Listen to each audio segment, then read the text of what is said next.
Hi, welcome back guys. This is your Sensei, back with another fanfiction. This is the first part of What If Naruto Became Monkey King God? Now before starting, please give this video a like and subscribe to the channel if you want more videos like this. Now let's get into the fanfic. Neji stood over Naruto Uzumaki after landing his most powerful attack. Naruto lay at his feet, motionless but still conscious. Neji declared that Naruto was a failure destined to lose, like Lady Hinata, and ordered the proctor to end the match. He then deactivated his white eye.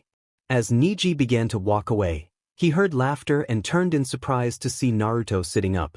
Naruto rose and met Neji's gaze with steady confidence. Neji erupted in anger, accusing Naruto of being a failure since childhood and declaring that the path he had chosen would only lead to defeat. He contrasted Naruto's life with his own, saying that he had been forced to fight for his place while Naruto knew nothing of suffering. Naruto responded with a small, confident smile, which only increased Neji's irritation. In the crowd, Ino wondered what Naruto was thinking and how he could hope to win with his spiritual energy sealed. Sakura worried that Naruto should give up, fearing Neji might try to kill him. Hinata watched with mounting concern. Suddenly Hinata began coughing violently and then fainted. Kiba rushed to her side, alarmed that she had not fully recovered from her earlier encounter with Neji. A masked operative approached and offered to help. Kiba set Hinata down and the masked operative used a medical technique to stabilize her, explaining that she would be fine but needed rest. Kiba thanked the operative. On the other side of the arena, Shikamaru noted something different about Naruto's eyes. Most of the junior and elite ninja dismissed it, but Enko felt a shift and sensed that the match was about to become interesting. A hush fell over the crowd as many wondered what was happening. Naruto now appeared to be surrounded by crackling lightning. Neji, thinking he had already sealed Naruto's energy points, confirmed the change with his white eye and braced himself. Naruto surged forward. Neji dodged the initial kick but was struck by the follow-up, which sent them tumbling and left a crater beneath them. Neji cried out as a sharp pain seized his arm and he clutched it in shock. The audience reacted in stunned silence. Iruka urged Naruto silently to finish the match. Instinctively, Naruto summoned the invincible staff. Neji froze at the sight of the weapon. Naruto spun the staff in a wide arc, creating a powerful storm that sent Neji into the sky. While Neji was airborne, he was struck by a massive, unseen force and sent crashing down. The crowd erupted, incredulous and then jubilant. Never before had anyone expected Naruto to defeat Neji. Hanabi called out that this was for her brother, and Hayashi watched with a proud, tearful expression, thinking that Hisashi would have been proud to see this. The cheering brought Naruto back to himself. He looked down and realized Neji was unconscious and that he had won. The announcer declared Naruto Uzumaki the winner, and the crowd's cheers swelled. Iruka felt proud of Naruto's achievement. In the leader's booth, the village leaders sat stunned as the Sand Village leader asked if he knew what had just occurred. The Sand Village leader said it could not have been the Nine Tails' power, because they would have detected that sinister energy.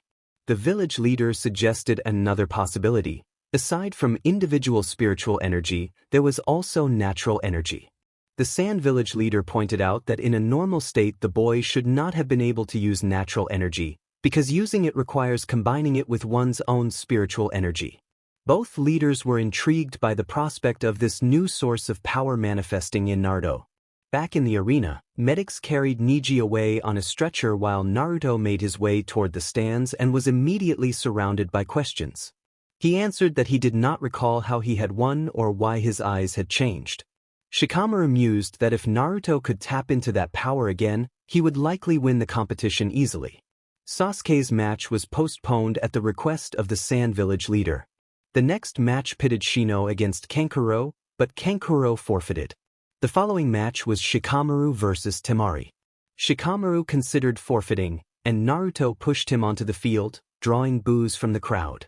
Shikamaru grumbled about having to fight a woman, which only irritated Temari.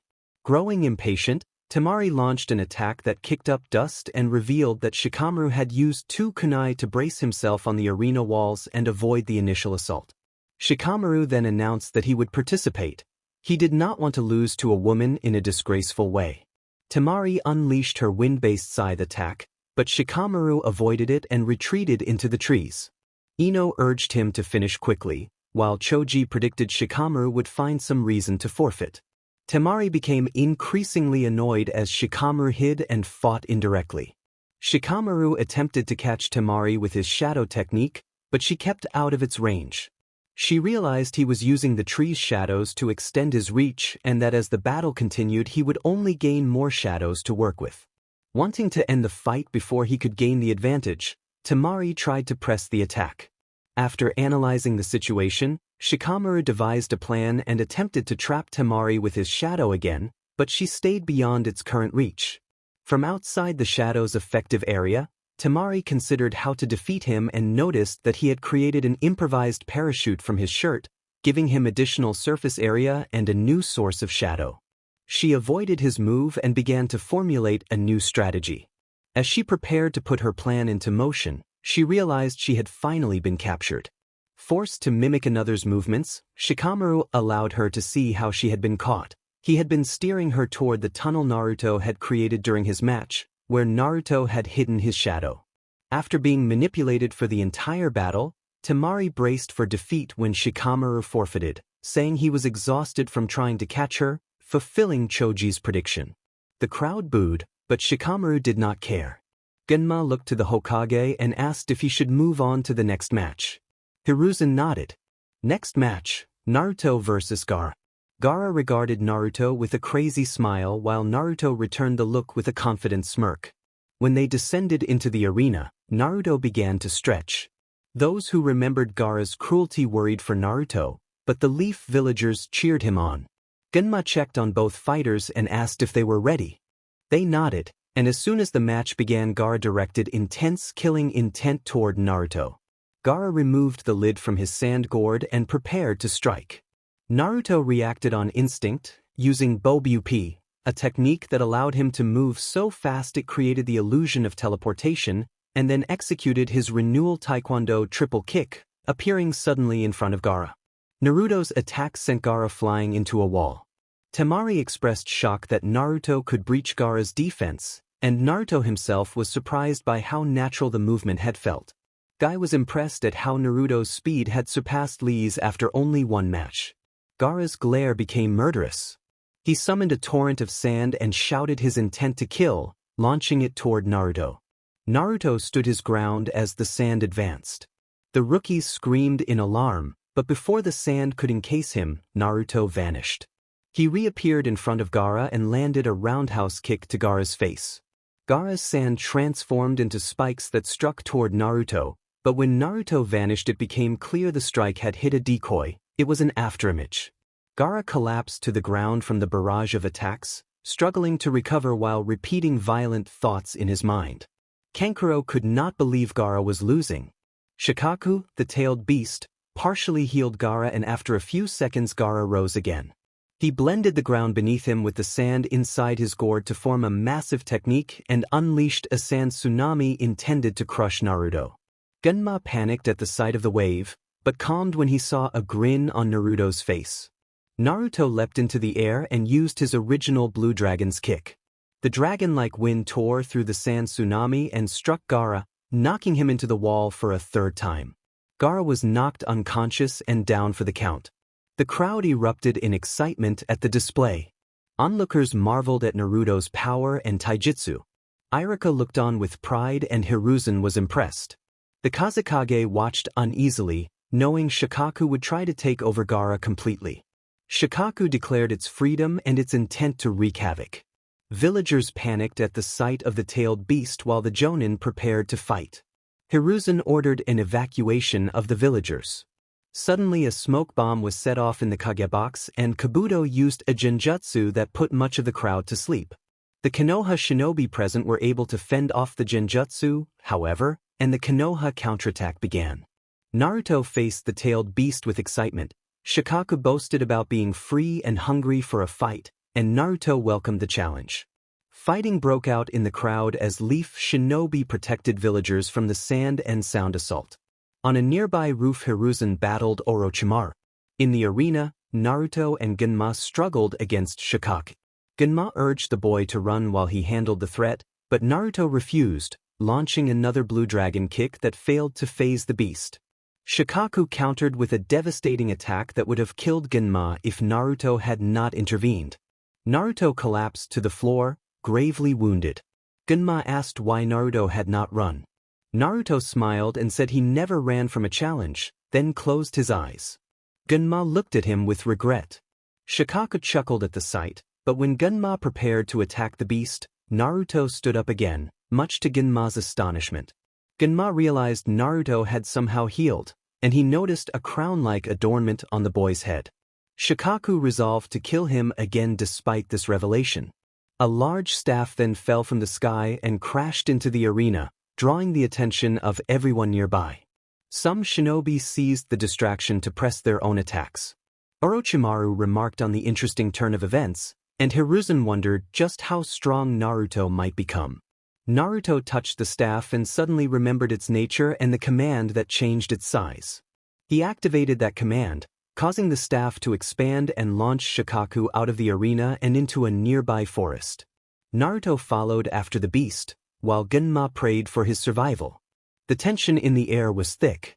In the forest, Monkey King Naruto faced the towering one-tailed beast, Shikaku. The gigantic tanuki glared down with ancient malice, and Naruto met that gaze with determination, his staff extended and ready to strike. The air crackled as they prepared for battle. Shikaku unleashed a deafening roar and sent a torrent of sand and wind toward Naruto. The Monkey King dodged with lightning-fast reflexes, leaping high and striking down with the staff. The impact sent shockwaves through the woods, but Shikaku remained unbowed. The one-tailed beast answered with a massive sandstorm that engulfed Naruto and threatened to disorient him. Naruto fought back with indomitable spirit and skill, the forest becoming the stage for an intense, fast-paced clash between the two powerful forces. He summoned his Gunduin, the magical cloud, and used it to disperse the sandstorm. As the dust settled, Naruto stood tall, his clothes torn but his resolve unwavering. Shikaku, challenged by the Monkey King's resilience, roared in response. They clashed again, their attacks meeting with earth-shaking impact. The battle raged on as each combatant unleashed powerful techniques. Naruto's Yui darted through the air with blinding speed, striking Shikaku repeatedly, while Shikaku manipulated the sand to form massive constructs that assaulted Naruto from all sides. As the fight reached its climax, Naruto drew upon his deep reserves of energy and called down thunder with the Gunduin. The earth trembled as lightning descended and struck Shikaku with overwhelming force. Naruto demanded that the beast fall. The one-tailed beast cried out as it was struck, its form unraveled into swirling sand that dispersed, leaving Gaara collapsed on the ground. Naruto, exhausted but victorious, stood over Gaara with his staff held high. The forest fell silent. The battle was finally over. With Shikaku defeated, Naruto had demonstrated his strength. Gaara looked at Naruto with fear and warned him to stay away. Naruto smiled and told Gaara that the fight had been incredible and that they should spar again soon. Gaara accused Naruto of trying to kill him and could not understand why Naruto behaved as if nothing serious had happened. Naruto brushed off the accusation and suggested they put the incident behind them and be friends. Gaara echoed the word friends in stunned disbelief. Temari and Kankuro arrived, and saw their brother lying at Naruto's feet. Temari demanded that Naruto get away from Gaara, and Kankuro glared with equal intensity. Naruto urged them to calm down, insisted he had not intended to kill Gaara, and remarked that they were fortunate to have such protective siblings. He told Gaara they would meet again soon and then collapsed from exhaustion. Temari and Kankuro rushed to Gaara. Temari hugged him, and Kankuro expressed relief that Gaara was all right. Gaara broke down in tears and apologized to Temari and Kankuro. Kankuro reassured him not to worry. Genma arrived at the forest and found Naruto unconscious. He thought the boy had done well as he lifted him up. Kakashi and Sasuke reached the arena. Kakashi hoped they were not too late. They looked toward the crowd and saw the Leaf Ninja wearing somber expressions. Guy moved down into the arena and filled Kakashi and Sasuke in on the details. 2 days after the battle, A steady rain fell as nearly everyone gathered for the funeral ceremony for the Hokage. Naruto stood with his teammates, Konohamaru and Irika, who comforted the young boy who had just lost a grandfather. Kakashi lingered at the memorial stone for Obito and asked Yugao if the flowers were for Hayate. Yugao stepped toward him and reminded him to be quick because the ceremony for the third was about to begin and they were already late. Kakashi admitted he had been there since dawn and confessed that the place reminded him of past mistakes. Yugao placed the flowers she had brought and paid her respects. Naruto quietly said goodbye in his mind to the old man. When the funeral ended, everyone returned to their homes. Naruto said goodbye to Irika as he rejoined his team. Even with one gone, the will of fire lived on, protecting the village as its ninjas moved toward a new tomorrow. The next day, Jiraiya visited Koharu and Hamura. Hamura reproached him about an old habit, which Jiraiya dismissed lightly, then explained that talks with the sand had gone smoothly.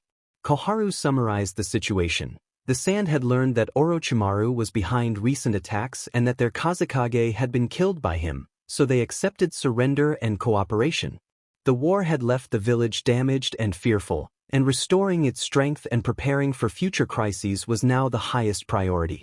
Hamura added that tensions with neighboring villages remained uncertain and that a strong leader was needed. They agreed that a fifth Hokage was required. In a meeting with the Fire Daimyo, it had been decided that Jiraiya should take on the task. Jiraiya protested that he was not the right person, but Hamura reminded him of the responsibility that came with being a renowned Sannin. Jiraiya suggested Tsunade as an alternative, but her whereabouts were unknown. Jiraiya promised to search for and bring Tsunade back to become the next Hokage. Koharu requested that he take several ANBU members with him, but Jiraiya said he would bring only one companion and mentioned that he had recently taken on an intriguing apprentice. In the middle of Konoha, two figures in black cloaks with red clouds and straw hats stood in a tree, and one remarked that the place brought back memories. Jiraiya met with Naruto, and the two set out to search for the future fifth Hokage. Meanwhile, Itachi and Kisame confronted Asuma and Kurenai and overpowered them. Kakashi intervened and found himself similarly overwhelmed, but Guy arrived in time to rescue him. The Akatsuki pair withdrew. 2 days later, while searching for Tsunade, Jiraiya began teaching Naruto the Rasengan. Jiraiya was surprised that Naruto mastered it after only a few attempts. At one point Jiraiya noticed a woman nearby who smiled briefly in his direction, and he told others to wait while he walked away. Naruto sighed at his teacher's behavior. Later, Naruto was resting when someone knocked on his door. When he opened it, Itachi and Kisame stood there. Naruto smiled and ran off, and the two Akatsuki members gave chase. Naruto led them to an isolated clearing and prepared to face them. Naruto stood firm and focused on Itachi and Kisame. Kisame taunted the boy and charged first, swinging Samehada in an attempt to sap chakra, but Naruto dodged and summoned Yu. With a swing of a now massive staff, Naruto aimed a powerful strike.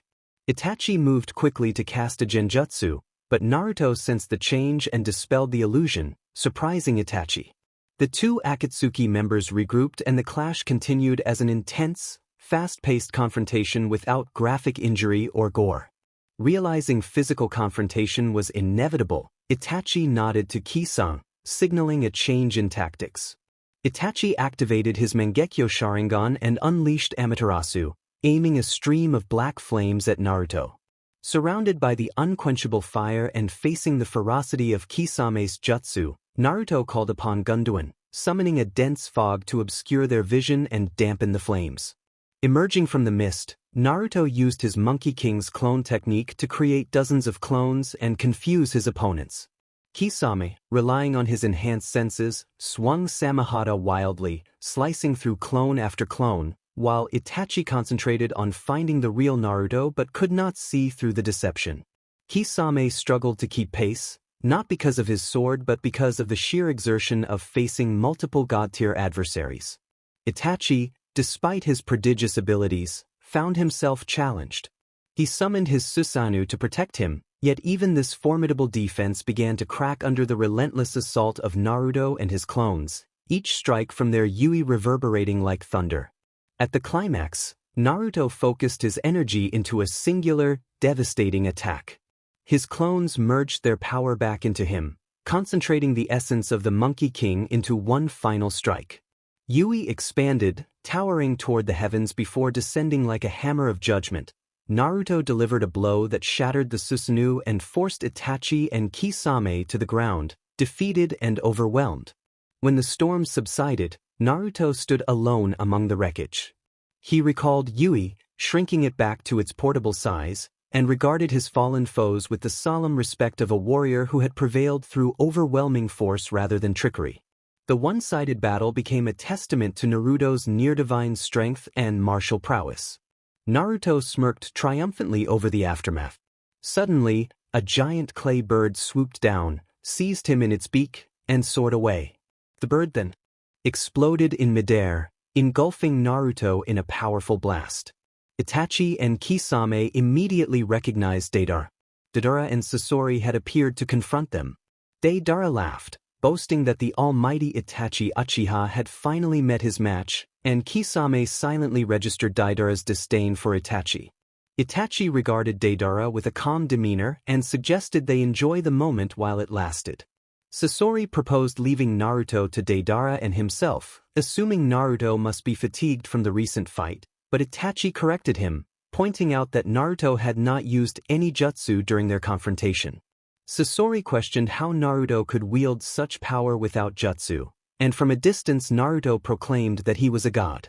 A colossal shadow loomed over Deidara and Sasori, and Itachi and Kisame watched as an enormous hand descended.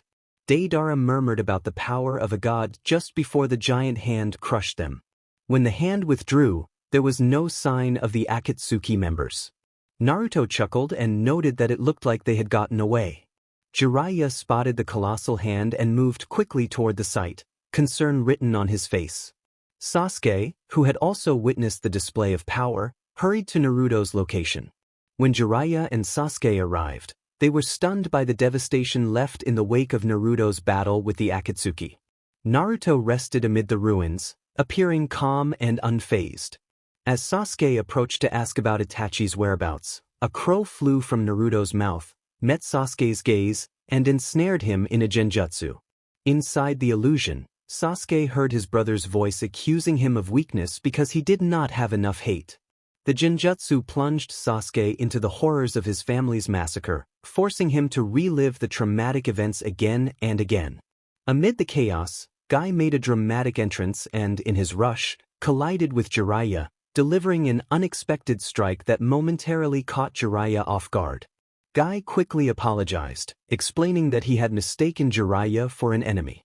Jiraiya responded with sarcasm about the mistake, and Naruto stepped in to calm everyone and refocus their attention on Sasuke's state. Jiraiya agreed that rescuing Sasuke was urgent. Guy suggested that Itachi had probably used the same genjutsu he had once used on Kakashi, and he emphasized the need for a skilled medical ninja to help Kakashi and Sasuke. Jiraiya concurred and recommended seeking out one of the legendary Sannin. He concluded that they would need her after all. Jiraiya then instructed Guy to escort Sasuke home while he and Naruto set out to find the esteemed medical ninja. With resolve, Jiraiya and Naruto prepared to leave. Tsunade, an avid and notoriously unlucky gambler, experienced a sudden winning streak that she took as an ill omen and attempted to flee the city. Her assistant Shizune asked to stop and see a local landmark first, and Tsunade reluctantly agreed. As Shizune admired an ancient castle and Tsunade urged her to hurry, the castle unexpectedly collapsed. From the rubble emerged Orochimaru and Kabuto, who arrived atop a giant snake. Tsunade, unhappy to see her old teammate, refused to treat Orochimaru after recognizing his condition at a glance. Kabuto insisted that only Tsunade could help him, prompting Tsunade to ask how he had been injured. She recognized the wound as something far from ordinary. Orochimaru dismissed the severity, saying it had resulted from his own carelessness during his attack on the third Hokage, a revelation that shocked both Shizune and Tsunade. Orochimaru commented that everyone dies and reminded Tsunade of the two people she had lost, which enraged Shizune. Shizune lunged to strike Orochimaru, but Kabuto intercepted the attack. After Shizune was subdued and Orochimaru was reprimanded, Tsunade punched the nearby wall, reducing it to gravel, and vowed to kill him if he ever repeated the insult. She reiterated her refusal to help Orochimaru and readied herself to fight if they would not leave. Just as she was about to strike, Orochimaru offered to restore her dead brother and lover if she healed him, which stopped her in her tracks. Tsunade asked what Orochimaru would do if his arms were healed, and he coldly replied that he would destroy Konoha. Elsewhere, Jiraiya and Naruto arrived in the city and made their way to Tsunade's last known location.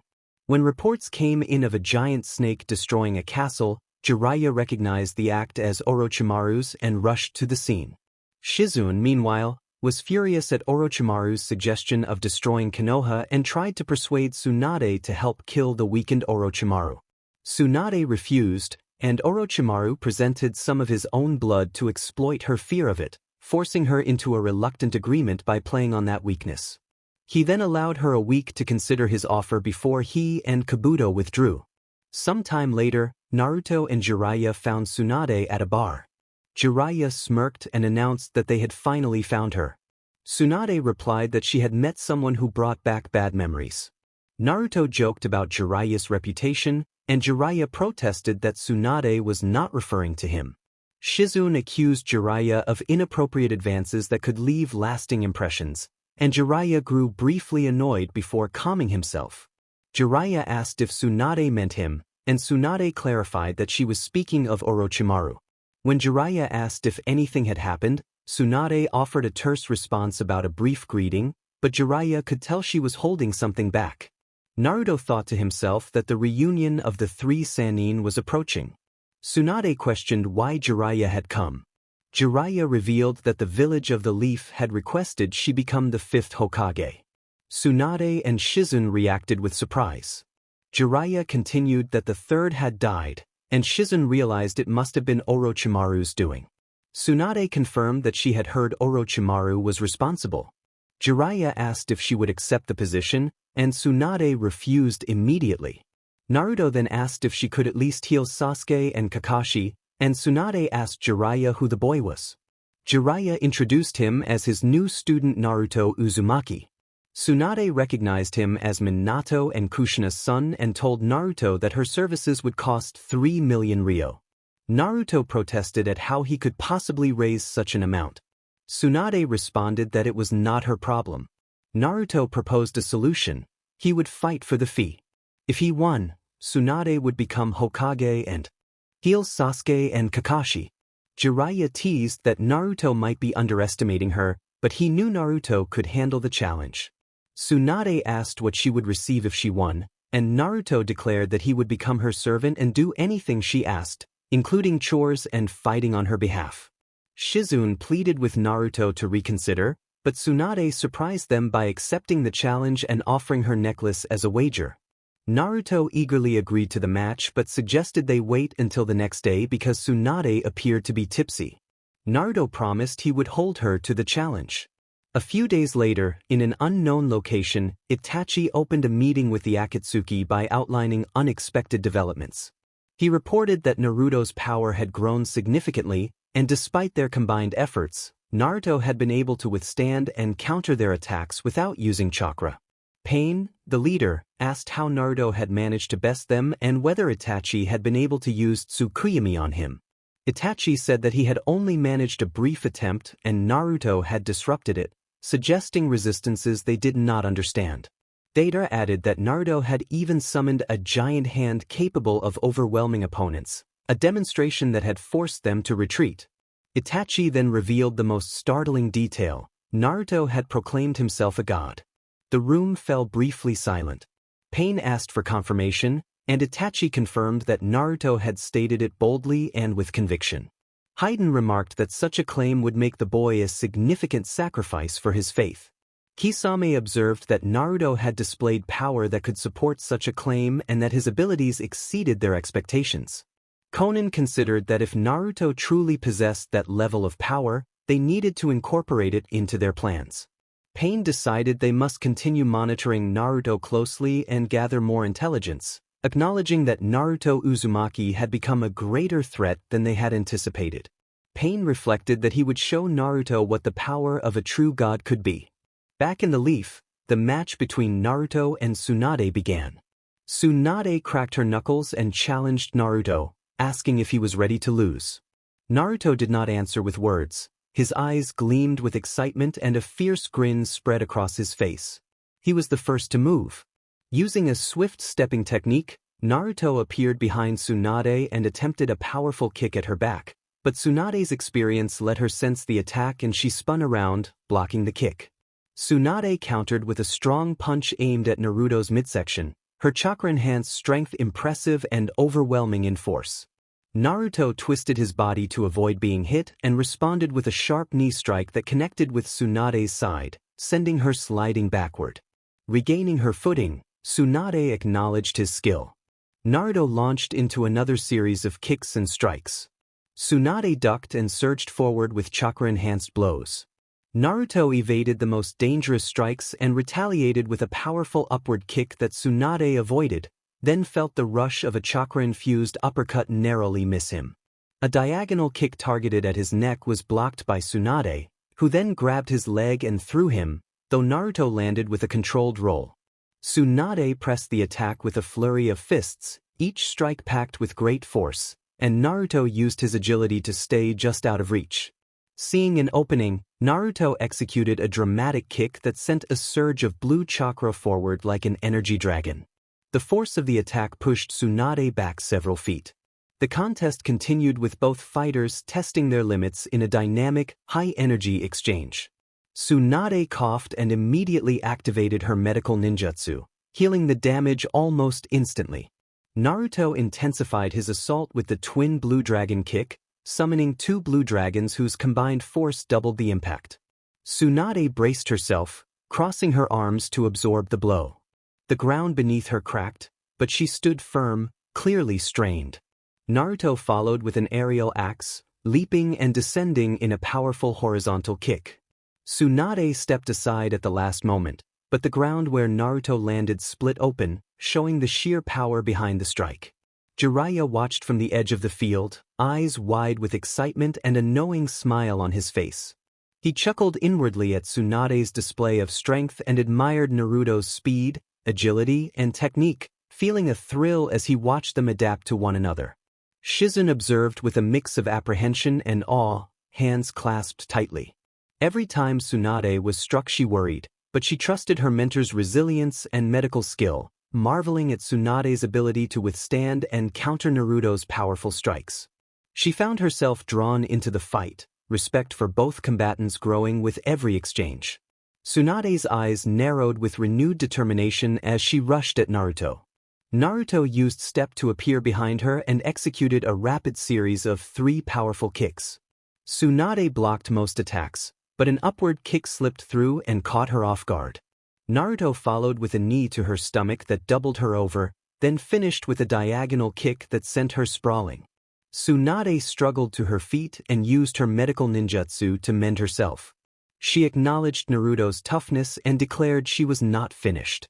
Naruto nodded in return and prepared to continue. Tsunade cracked her knuckles and launched a chakra-infused punch aimed at Naruto's chest. Naruto used step to dodge and countered with an upward kick toward her chin. Tsunade blocked with her forearm but felt the force behind it. She responded with a sweeping kick to try to unbalance him, but Naruto jumped over her leg, landed smoothly, and struck with the twin blue dragon kick. The spectral dragons slammed into Tsunade, pushing her back and sending her skidding across the ground. She rose, dazed but determined, summoning a burst of chakra with her hands glowing faintly from medical energy. She charged, attempting to blend offense and healing in one. Naruto met her head-on. Their exchanges created shockwaves across the arena. Naruto executed another axe, spinning in midair and bringing his foot down with tremendous force.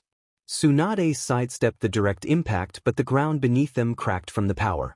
She shifted tactics, focusing her chakra to enhance her speed and matching Naruto's agility.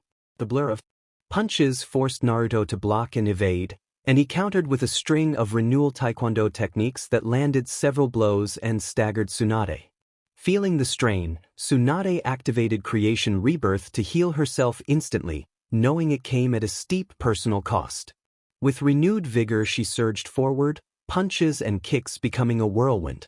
Naruto, sensing the final phase of the exchange, poured spiritual energy into his next attack and unleashed an even more powerful blue dragon kick.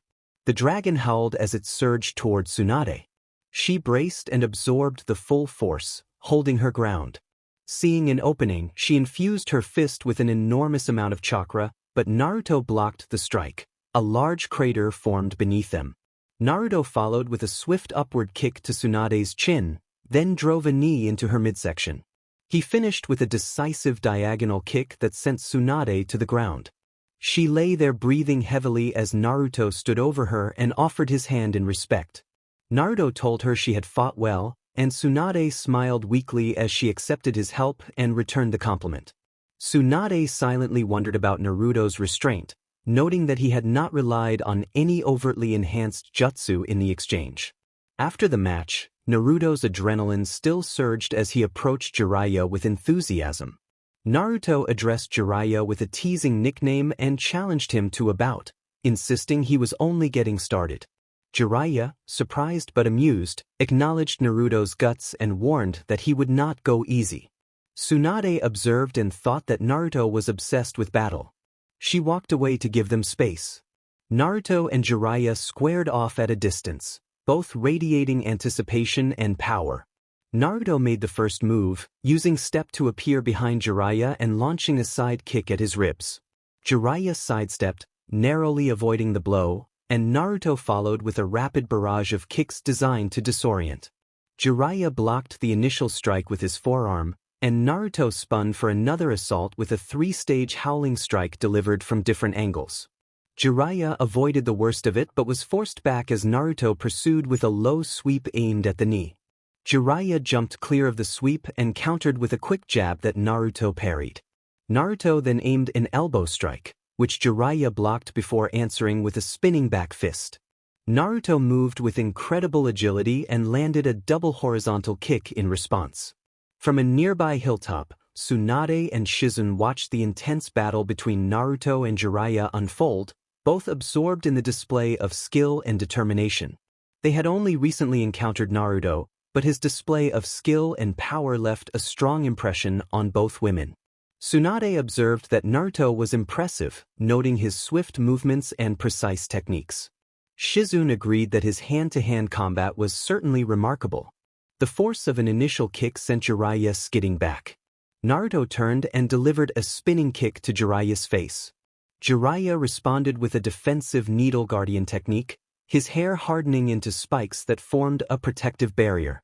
The spinning kick struck the spikes, and Jiraiya immediately followed with a rapid needle barrage, firing a storm of hardened needles. Naruto dodged most of the needles but was grazed by a few and winced at the stings. Jiraiya changed tactics and used an earth technique that turned the ground beneath Naruto into a sticky, trapping swamp. He then expelled toad oil to coat Naruto and launched a toad oil shot, followed by a fire technique that produced a flame shot. The oil ignited and created a powerful explosion that rattled the battlefield. When the dust cleared, Naruto emerged singed but still standing. Jiraiya wasted no time and performed a summoning to call forth Gamabunta.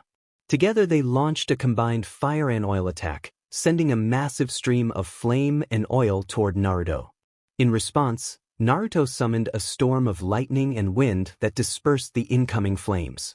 Gamabunta lunged with his blade, and Naruto produced his mystical staff, extending it to meet the giant toad's weapon. Each clash sent shockwaves through the area. While Naruto squared off with Gamabunta, Jiraiya attempted a stealthy approach. Naruto anticipated the move and created a Monkey King clone to engage Jiraiya directly. The clone and Jiraiya exchanged a blur of blows while Naruto continued his duel with Gamabunta. Jiraiya used a powerful spiral sphere and dispersed the clone, but Naruto then managed to overpower Gamabunta and sent the giant toad back to his mountain home. With Gamabunta gone, Jiraiya charged a larger spiral sphere and rushed Naruto. Naruto countered with a bare-handed slice, cleaving through the spiral sphere and striking Jiraiya in the chest, sending him flying. Naruto extended his mystical staff with incredible speed and struck Jiraiya with great force. Jiraiya grimaced, frustration evident on his face. Realizing he needed help, Jiraiya summoned the toads Ma and Pa and entered Sage mode with their assistance. Naruto answered in kind, shifting into his Monkey King transformation. The change was awe-inspiring and his power surged. Both sides felt the shift. The duel resumed in an intense taijutsu exchange. Jiraiya adopted the frog kata style while Naruto blended boxing and karate techniques. Their strikes created shockwaves that tore at the surroundings. Jiraiya combined powerful fire techniques with support from Ma and Pa, but Naruto cut through those attacks with precise bare-handed strikes. The ferocity of Naruto's counterattacks left Jiraiya struggling to keep pace. Determined to end the fight, Jiraiya leaped into the air and formed a massive spiral sphere, vowing to finish it. Naruto began the motion for his own ultimate move and summoned a blue dragon-shaped power around his leg. As Jiraiya descended, Naruto unleashed his attack. The dragon surged forward and overpowered the giant spiral sphere, sending Jiraiya crashing to the ground. Jiraiya lay on the ground, exhausted and clearly defeated. Naruto stood tall, his power radiating across the battlefield. Both warriors had pushed themselves to the limit, and the area bore the marks of their epic clash. Jiraiya, struggling to rise, admitted that Naruto was incredibly strong and managed a faint smile. Naruto acknowledged that Jiraiya had fought well and teased him about his reputation as a womanizing sage. Tsunade wondered aloud whether Naruto was even human. Shizen was too awestruck to comment. Azetsu in the shadows expressed eagerness to see this young fighter take on their self-proclaimed god. Black Zetsu observed that the boy would certainly give Nagato a run for his money. Night fell over the Tanzuka district. The moon hung low, casting long shadows through the streets as Tsunade and Shizun stood together in a tense conversation. Orochimaru's offer weighed heavily on Tsunade.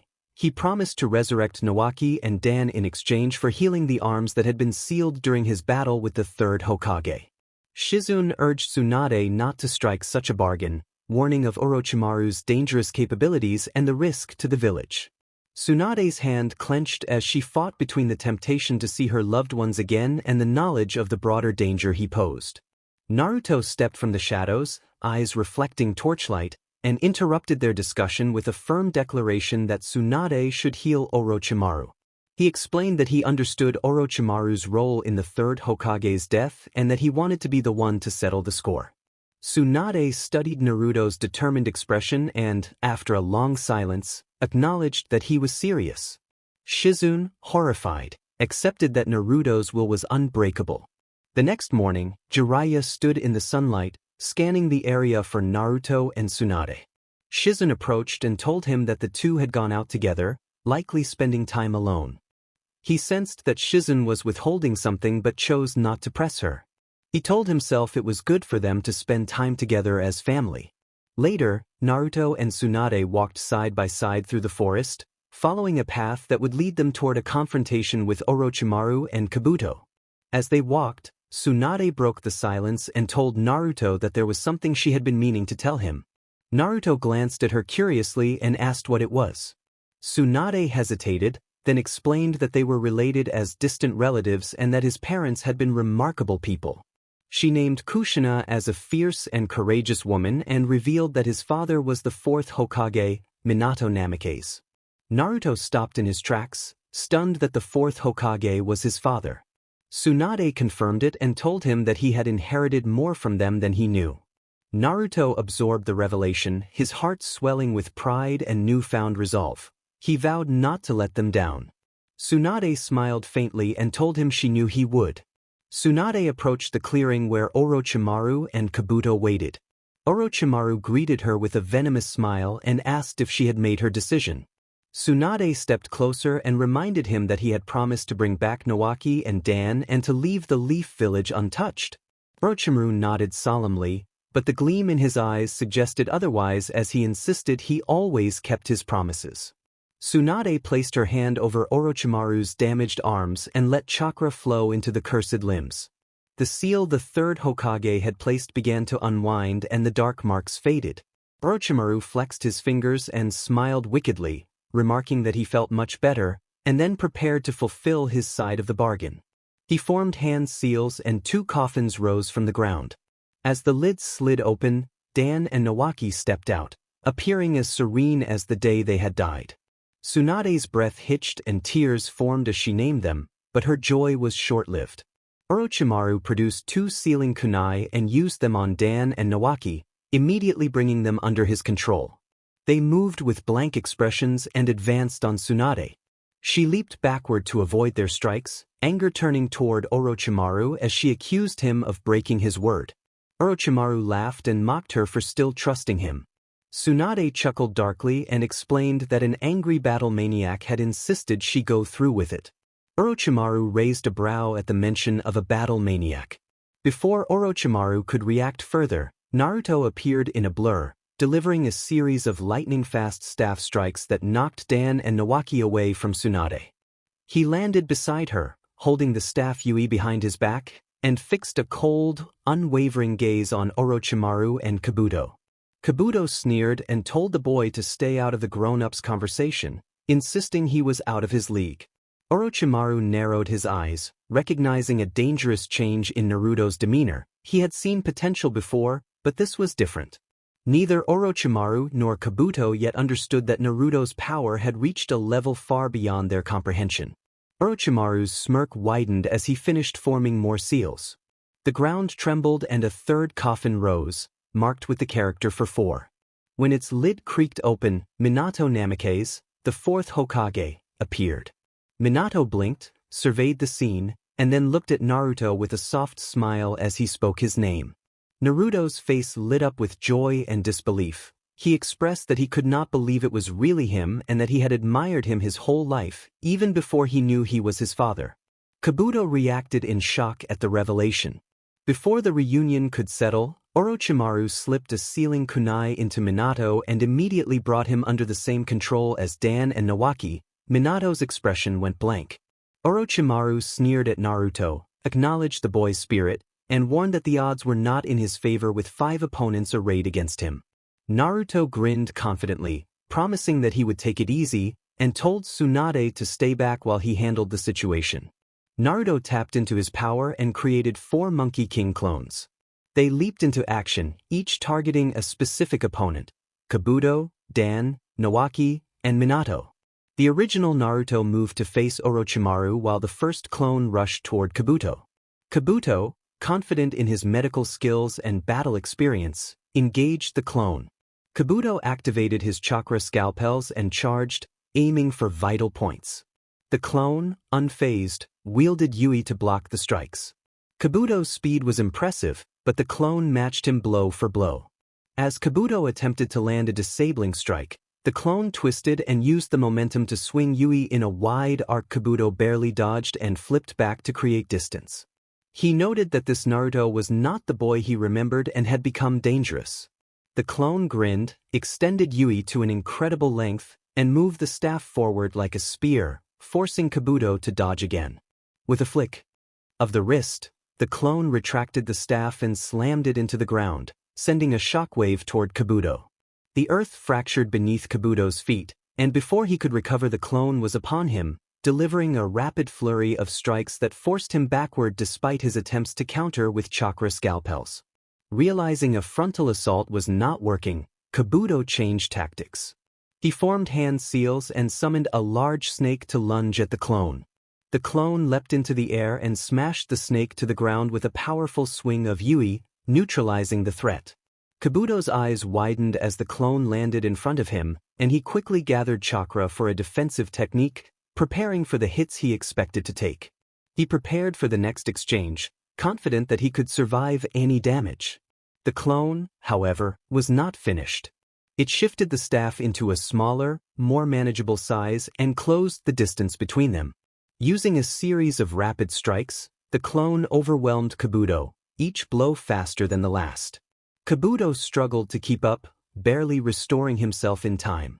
In the midst of the chaos, the clone delivered a powerful kick to Kabuto's side, sending him crashing into the ground. Kabuto groaned and clutched his side, but before he could recover, the clone raised the staff above his head. With a final devastating blow, the clone brought the staff down, slamming Kabuto into the ground. Kabuto's vision blurred as the last of his healing chakra ran dry. The clone taunted Kabuto, telling him that he was not so confident now. Kabuto fell unconscious, defeated. Meanwhile, another clone faced Nawaki, who stood with a vacant expression. Though once just a junior ninja, in his current form Nawaki had seemingly endless chakra, making him a significant threat. Nawaki attacked first, charging with surprising speed and throwing a barrage of punches and kicks. The clone blocked and countered, using impressive hand-to-hand combat skills to match Nawaki blow for blow. The clone swept the staff in a low arc, attempting to trip Nawaki, but Nawaki jumped over the sweep and delivered a kick aimed at the clone's head. The clone ducked and retaliated with a sharp move from the staff, aiming for Nawaki's midsection. Nawaki twisted his body midair, avoiding the attack, and landed on the other side of the battlefield. He formed hand signs and summoned an earth release technique. The ground beneath the clone erupted as spikes of earth shot up, threatening to impale him. The clone leaped onto a small cloud and flew above the spikes. From above, the clone extended the staff and brought it down with tremendous force. The staff crashed into the earth, shattering the spikes and creating a massive crater. Nawaki was thrown off balance but quickly recovered and charged again. This time the clone met him head-on. The two engaged in a fierce close combat exchange, with the clone using the staff to block and counter every strike. Nawaki's movements were fast and relentless, but the clone remained calm, waiting for the right moment. In an instant, the clone spun the staff and delivered a powerful strike to Nawaki's side, sending him tumbling across the ground. As Nawaki tried to rise, the clone appeared in front of him and drove the staff into the ground beside his head. The clone acknowledged Nawaki's strength and declared that the fight was over. With a swift motion, the clone extended the staff again, sweeping Nawaki off his feet and slamming him into the ground. Nawaki's body lay still, defeated but unable to die. The clone prepared to purify Nawaki's soul, allowing him to rest in peace. The third clone faced Dan Kato, a legendary shinobi with the terrifying spirit transformation technique. Dan's soul detached from his body, becoming a living spirit that could move through objects and attack directly. The clone immediately sensed the danger as Dan's spirit rushed toward him. The clone tried to defend with the staff, but Dan phased through it effortlessly. Dan attempted to strike, and the clone countered using soul interaction, striking at Dan's spirit with the staff infused with spiritual energy. The impact forced Dan to recoil and reform into his physical body. Dan charged the clone, launching a series of rapid physical attacks. The clone blocked each strike with the staff, the weapon moving with incredible speed and precision. Realizing that physical attacks alone would not be enough, Dan shifted back into spirit form and tried to bypass the clone's defenses. The clone kept pace, swinging the staff with enhanced spiritual energy and clashing with Dan's spirit. They continued to battle, Dan phasing in and out of spirit form to find an opening. The clone's mastery of both physical and spiritual combat held Dan at bay. Finally, the clone caught Dan off guard with a rapid spin of the staff and landed a direct hit on Dan's soul. The impact sent Dan crashing back into his physical body, where the clone quickly followed up with a powerful strike that pinned him to the ground. The clone stated that it was time for Dan to rest and used soul interaction to purify his spirit, freeing him from Orochimaru's control. The fourth and final clone faced Minato, Naruto's father and the most dangerous of the reanimations. Minato, controlled by Orochimaru, stood emotionless, eyes empty as he prepared to fight his son's clone. Minato vanished and reappeared behind the clone with a spiral sphere already formed in his hand. The clone blocked with the staff, the force of the attack sending shockwaves through the air. Minato vanished and reappeared again at another angle. The clone spun the staff to block and deflect his strikes. The clone smirked and extended the staff to try to catch Minato, but Minato's Flying Thunder God technique made his movements difficult to predict. Minato threw a marked kunai and teleported to it, delivering another spiral sphere. The clone was hit, but the damage was minimal. The battle intensified. The clone's enhanced spiritual energy flowed through the staff, creating a visible aura. Minato, undeterred, launched quick attacks from multiple angles. Each time Minato reappeared, the clone anticipated the move. The clone's eyes glowed with heightened perception, allowing him to see Minato's movements as if in slow motion. With this new advantage, the clone began to turn the tide. As Minato vanished again, the clone moved the staff toward the space where Minato would reappear. The strike met Minato as he materialized, forcing him to retreat and regroup. The clone told Minato that he could see him now and that he could not outrun this. Minato's expression remained neutral, but his movements became more intense. He threw another flying thunder god kunai, but the clone prevented his teleportation by extending the staff to impossible length, catching the kunai mid-air and hurling it far away. Before Minato could summon more kunai, the clone charged in, swinging the staff with enough force to crack the earth beneath them. Minato dodged gracefully, but the clone continued its relentless assault. Each swing became faster and stronger, pushing Minato back. The clone seized an opening, closing the distance with the small cloud and delivering a rapid sequence of lightning strikes. Minato barely managed to dodge, but the force was overwhelming. The clone spun the staff in a wide arc, disarming Minato and sending his kunai flying. In an instant, Minato performed a hand sign and vanished completely. He used the flying thunder god. Second step, moving between previously marked locations faster than the eye could follow. The clone stood its ground, focusing all of its enhanced senses, searching for any hint of Minato's presence. Suddenly, Minato reappeared directly behind the clone, his Rasengan poised to strike.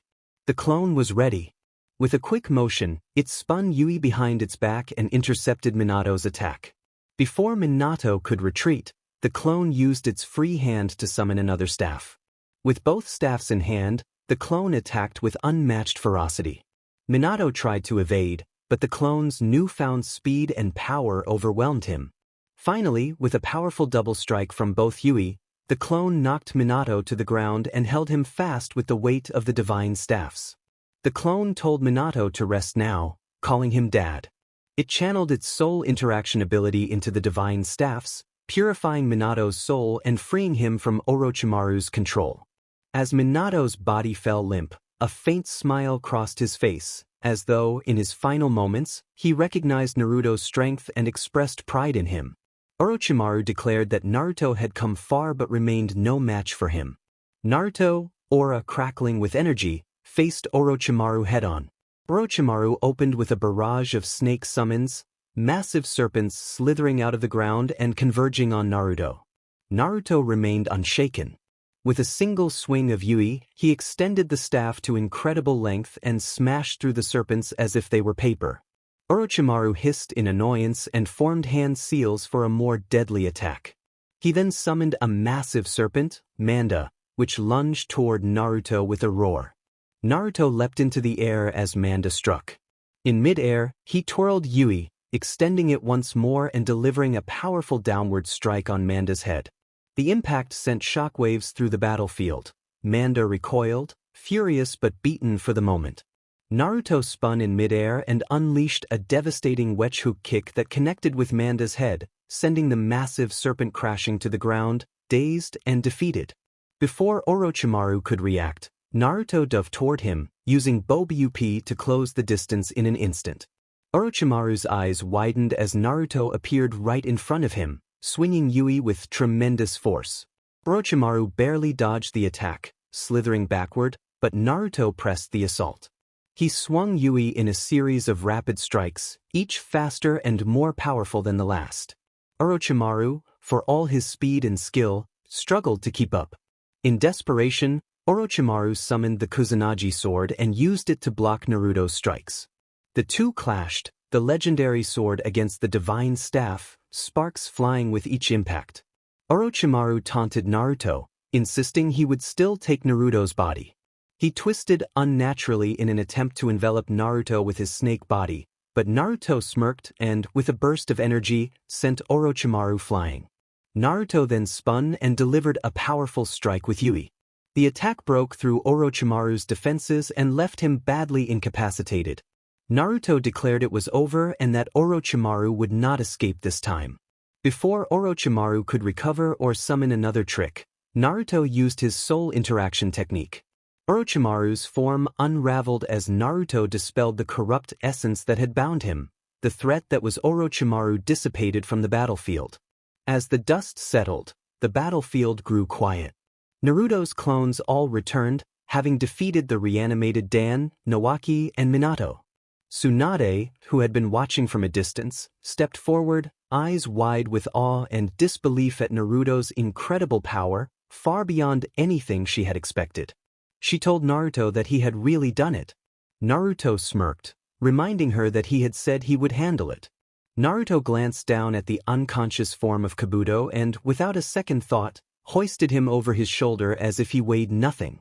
Tsunade asked why he was not going to finish Kabuto off, pointing out that he had been Orochimaru's subordinate and was dangerous. Naruto shook his head and explained that Kabuto was confused and had been used. Killing him would not solve anything. Tsunade, skeptical, asked if he truly believed he could set Kabuto on the right path. Naruto nodded and resolved to guide him and help him find his way. Tsunade, after a reluctant pause, agreed to trust Naruto. They made their way back to the hotel. Jiraiya was the first to notice them and asked about the baggage. Shizun recognized Kabuto and wondered what Orochimaru's right-hand man was doing there. Naruto smiled with a hint of amusement and explained that he had dealt with the snake and decided to bring this one back. Jiraiya's eyes flickered with a mixture of shock and a deeper sadness. Despite everything, Orochimaru had once been his friend, and it was hard to reconcile the memory of that teammate with the monster he had become. Jiraiya stammered, asking if Naruto had truly gotten rid of him. Naruto confirmed that he would not be returning this time. The room fell silent under the weight of those words. Jiraiya's gaze grew distant as memories of the past surfaced. He understood that Naruto had surpassed him in strength, but the finality of Orochimaru's end stirred a storm of emotions. Without another word, Jiraiya walked toward the hotel bar. Tsunade followed, sensing he needed someone to talk to. They settled into their seats and shared a quiet drink in the low light. Jiraiya admitted he had always held on to a hope that some part of Orochimaru might be saved, that the Orochimaru he had known wasn't completely gone. Tsunade, looking tired but resolute, countered that Orochimaru had been too far gone and had made choices long ago that they could not undo.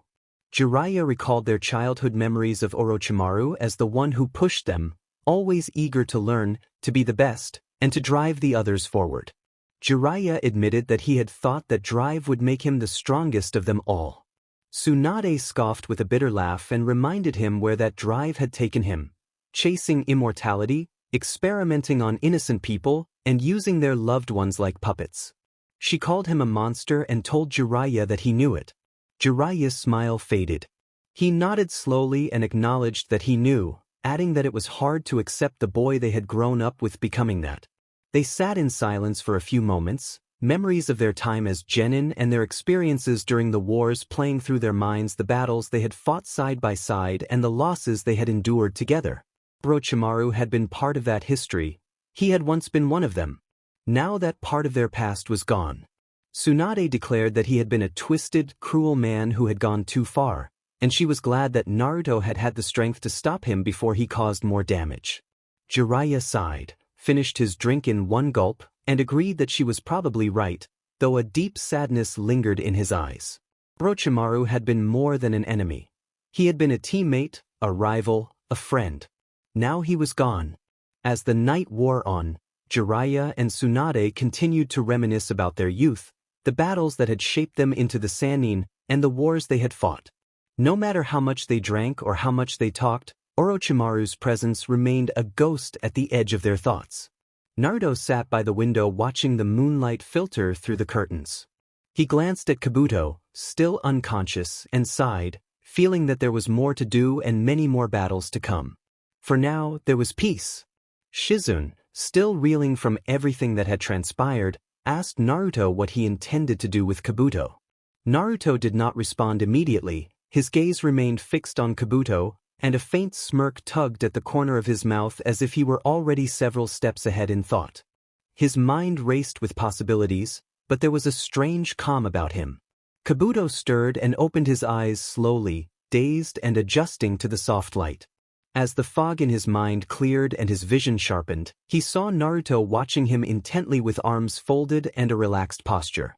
Recognition jolted through him, and he shot upright, tense as the memory of his defeat returned. The helplessness of being overwhelmed by Naruto's power lingered, and Kabuto's muscles tightened as his instincts screamed to be on guard.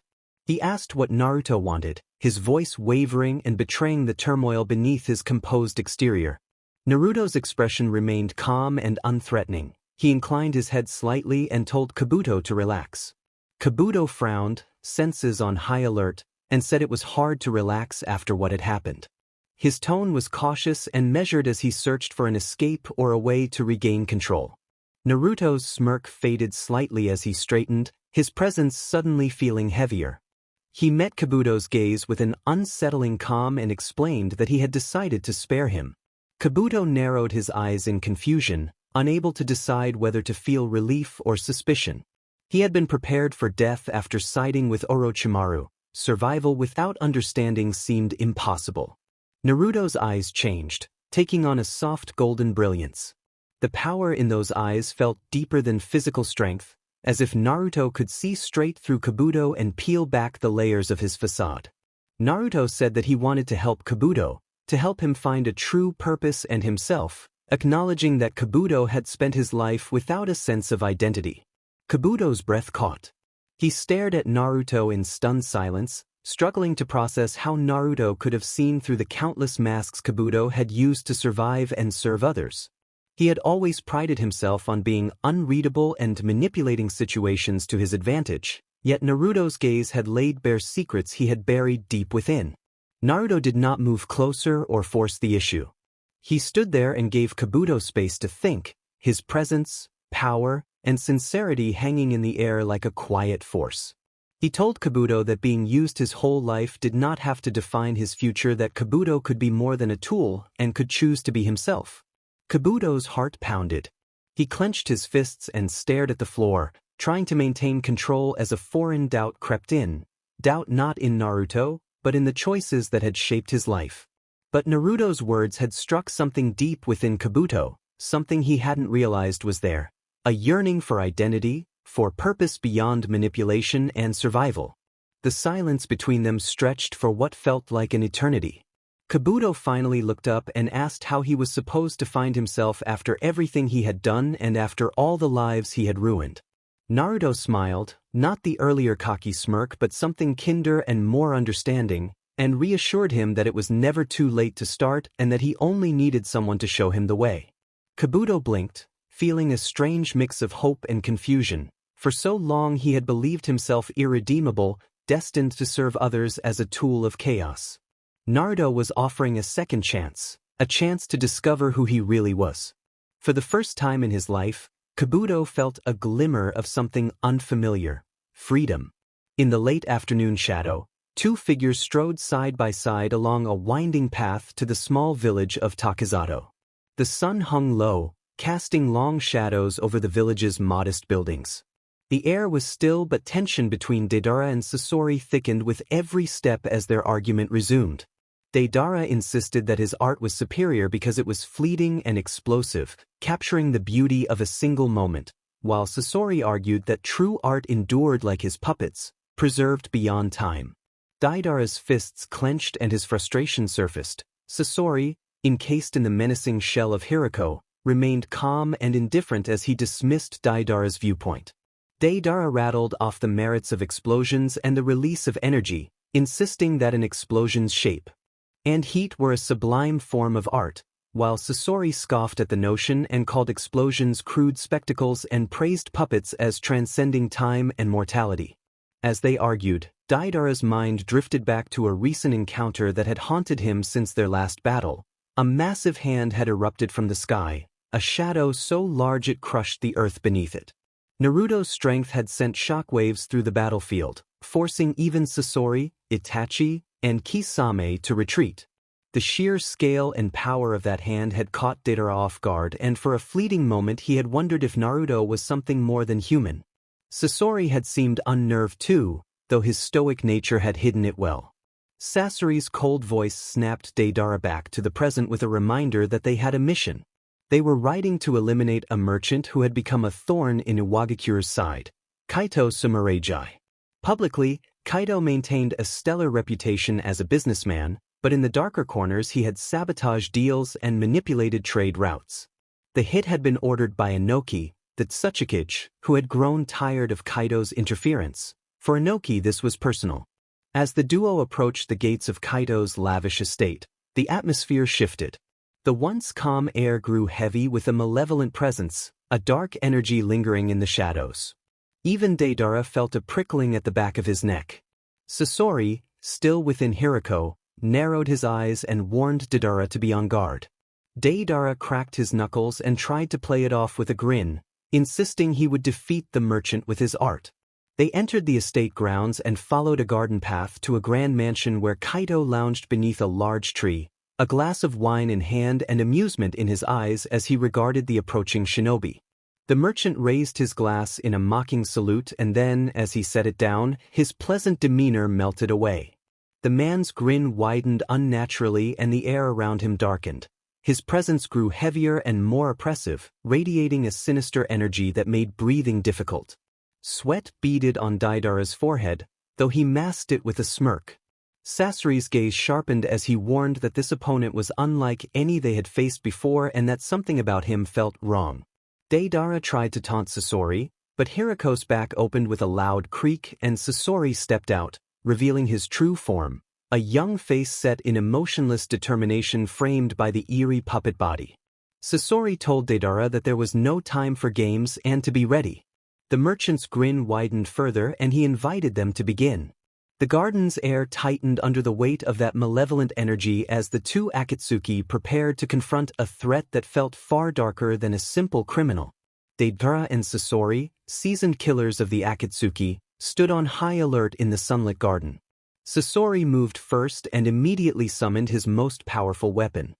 He stretched out his hand, and with a practiced flick, the third Kazekage puppet materialized beside him, tall and menacing, its dark wood catching the pale light. Deidara grinned despite the tension, biting down on clay between his fingers as he prepared an attack. He told the enemy that it would be time to see how long the foe would last against true art and shaped a small clay bird that expanded in his palm, wings flapping as it prepared to take flight. Kaito smirked and let his voice take on a strange, otherworldly quality as he warned them that they had no idea what they had walked into. The air around him warped. Suddenly the earth trembled beneath the Akatsuki duo. Jagged spikes of dark energy erupted from the ground, forcing them to leap back to avoid being struck. Sasori, unfazed, controlled his Kazekage puppet with precise movements. He sent it hurtling toward Kaito, releasing the iron sand that had once made the third Kazekage feared across the land. The sand surged forward in a massive wave, forming spear-like formations that shot toward Kaito with lethal intent. Kaito barely moved. He told them that they thought their petty tricks could harm him and, with a focused command, halted the iron sand. The sand crumbled to dust at his will. Sasori's eyes narrowed as he realized his initial attack had been negated. Deidara, undeterred, released his clay bird and sent it soaring toward Kaito. He declared that art was an explosion and activated the bird. It detonated in a massive burst of flames. The force of the explosion shook the garden, debris flew, and a thick cloud of smoke rose. As the dust settled, Kaito stood unharmed and mocked explosions as a fleeting form of art. Deidara's grin faltered as he told himself that the blast should have destroyed their foe. Kaito raised his voice and caused the ground beneath Deidara to crack open, dark energy spiraling upward to bind him. Deidara cursed and leaped, narrowly avoiding grasping tendrils. Sasori moved into action. His Kazekage puppet released a fine mist of iron sand, manipulating it into thousands of tiny needles. He warned that he would turn the enemy into a pincushion as the needles shot toward Kaito. Kaito's eyes gleamed with amusement. With a single word he caused the needles to halt in midair and then reverse direction, sending them back toward Sasori and Deidara. Both shinobi dodged, disturbed by how easily their attacks were reflected. Perched atop a clay bird now soaring above the garden, Deidara glanced down at Sasori and urged that they needed to hit harder. He admitted the enemy was tougher than they had expected. Sasori's face remained unreadable, but his mind raced. He recognized that this enemy was more than a simple merchant. Something demonic lurked beneath Kaido's calm exterior, and the power on display was unlike anything they had encountered. Kaido laughed and revealed that he was not a simple human. He announced his name as Zagord and declared himself a devil who transcended their reality. Sasori sensed the need for greater firepower and released his Kazekage puppet's full potential. The iron sand transformed into massive spiked spheres that floated above the battlefield, ready to crash down on Zagord.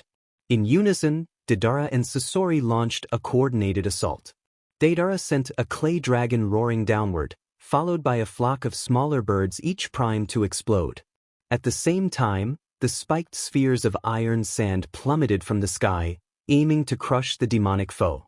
For a moment it seemed their combined power might overwhelm Zagord. But then he spoke a single word that echoed like a command, and the air rippled. All of their attacks disintegrated into nothingness. The iron sand dissolved, the clay birds fell apart into dust, and Deidara's dragon was obliterated mid-flight. Deidara's eyes widened in disbelief as he asked how that had happened. Before they could recover, dark tendrils shot from the ground, wrapping around Sasori's puppet and yanking it toward the earth. Sasori barely managed to detach himself before his puppet was destroyed by the tendrils. Deidara, still airborne, looked down at Sasori and acknowledged that they were both being pushed to their limits. He urged that they needed a new plan. Sasori rose, unharmed but frustrated, and observed that brute force alone would not win this battle. Zagord floated closer and taunted them, calling them fools and proclaiming his intent to tear the world apart beginning with them. Deidara scoffed, though a cold shiver of unease ran down his spine as he mocked the notion of a devil. Sasori, standing beside him, reflected bitterly on their bad luck, recalling past encounters with formidable foes who had claimed godhood. Zagord's amusement sharpened when he heard Sasori's words. He asked if they had truly encountered a god before, and he suggested that surviving such a being meant they might be interesting to watch. Sasori flatly replied that they would not be his entertainment, though he knew the odds were turning grim. Deidara clenched his fists, bit into his clay, and insisted that it did not matter whether their enemy was a god or a devil, his art would prevail. Zagord's grin widened and the air thickened with tension. He then spoke a command that formed spears from the ground and launched them towards Sasori and Deidara. Deidara reacted quickly, leaping back and releasing a flock of clay birds to intercept the incoming spears. The birds exploded mid-air, creating a shockwave that rocked the battlefield and split the momentary assault. Deidara declared that they were going to need more and shaped additional clay creatures, biting down on the explosive material with manic glee. With a swift series of hand signs, he summoned his massive C2 clay dragon. The colossal white sculpture soared into the sky, hovering overhead and opening its maw to release smaller explosive bombs in rapid succession. Each bomb detonated in brilliant bursts of light, turning the air into a chaotic storm of fire and energy. Zagord responded without hesitation, commanding a block. His words took form as a shimmering barrier that absorbed and neutralized the explosions. The blasts dissipated against his magic as if they were no more than bothersome sparks. Sasori's face remained unreadable, though his eyes narrowed in frustration as he ordered Deidara to stop wasting time. With a quick motion, Sasori stepped back and activated his 100 puppets with a single seal. The air filled with the rhythmic clack of wooden bodies as 100 figures materialized around him, their eyes gleaming with malicious intent.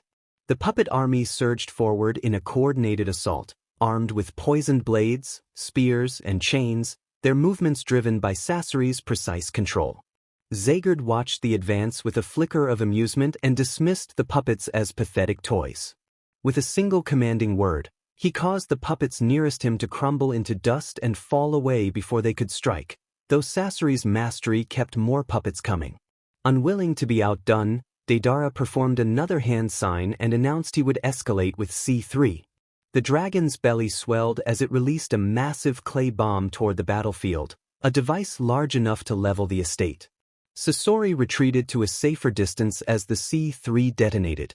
The explosion produced an enormous shockwave that flattened terrain and sent a towering plume of smoke, debris, and fire into the sky. For a moment it looked like the attack had succeeded. As the smoke cleared, Zaygard emerged from the chaos, unmarked and smirking. He mocked the Akatsuki's efforts and declared that their amusement would end. Before either Sasori or Deidara could react, Zaygard uttered a single command to crush, and the air itself seemed to obey. An invisible force slammed down over the Akatsuki pair. Sasori's puppets were shattered and rendered useless as their strings snapped. Deidara was slammed backward, the pressure forcing him to the ground and destroying his clay dragon mid-flight. Sasori, forced to retreat, pulled his remaining Kazekage puppet back and formed a defensive ring of iron sand, but even he felt the overwhelming nature of Zaygard's power. Zaygard pronounced that this would be their end and prepared to finish them with another final word. Nursing a small cut at his temple, still grinned through the pain and told Sasori to get out of there.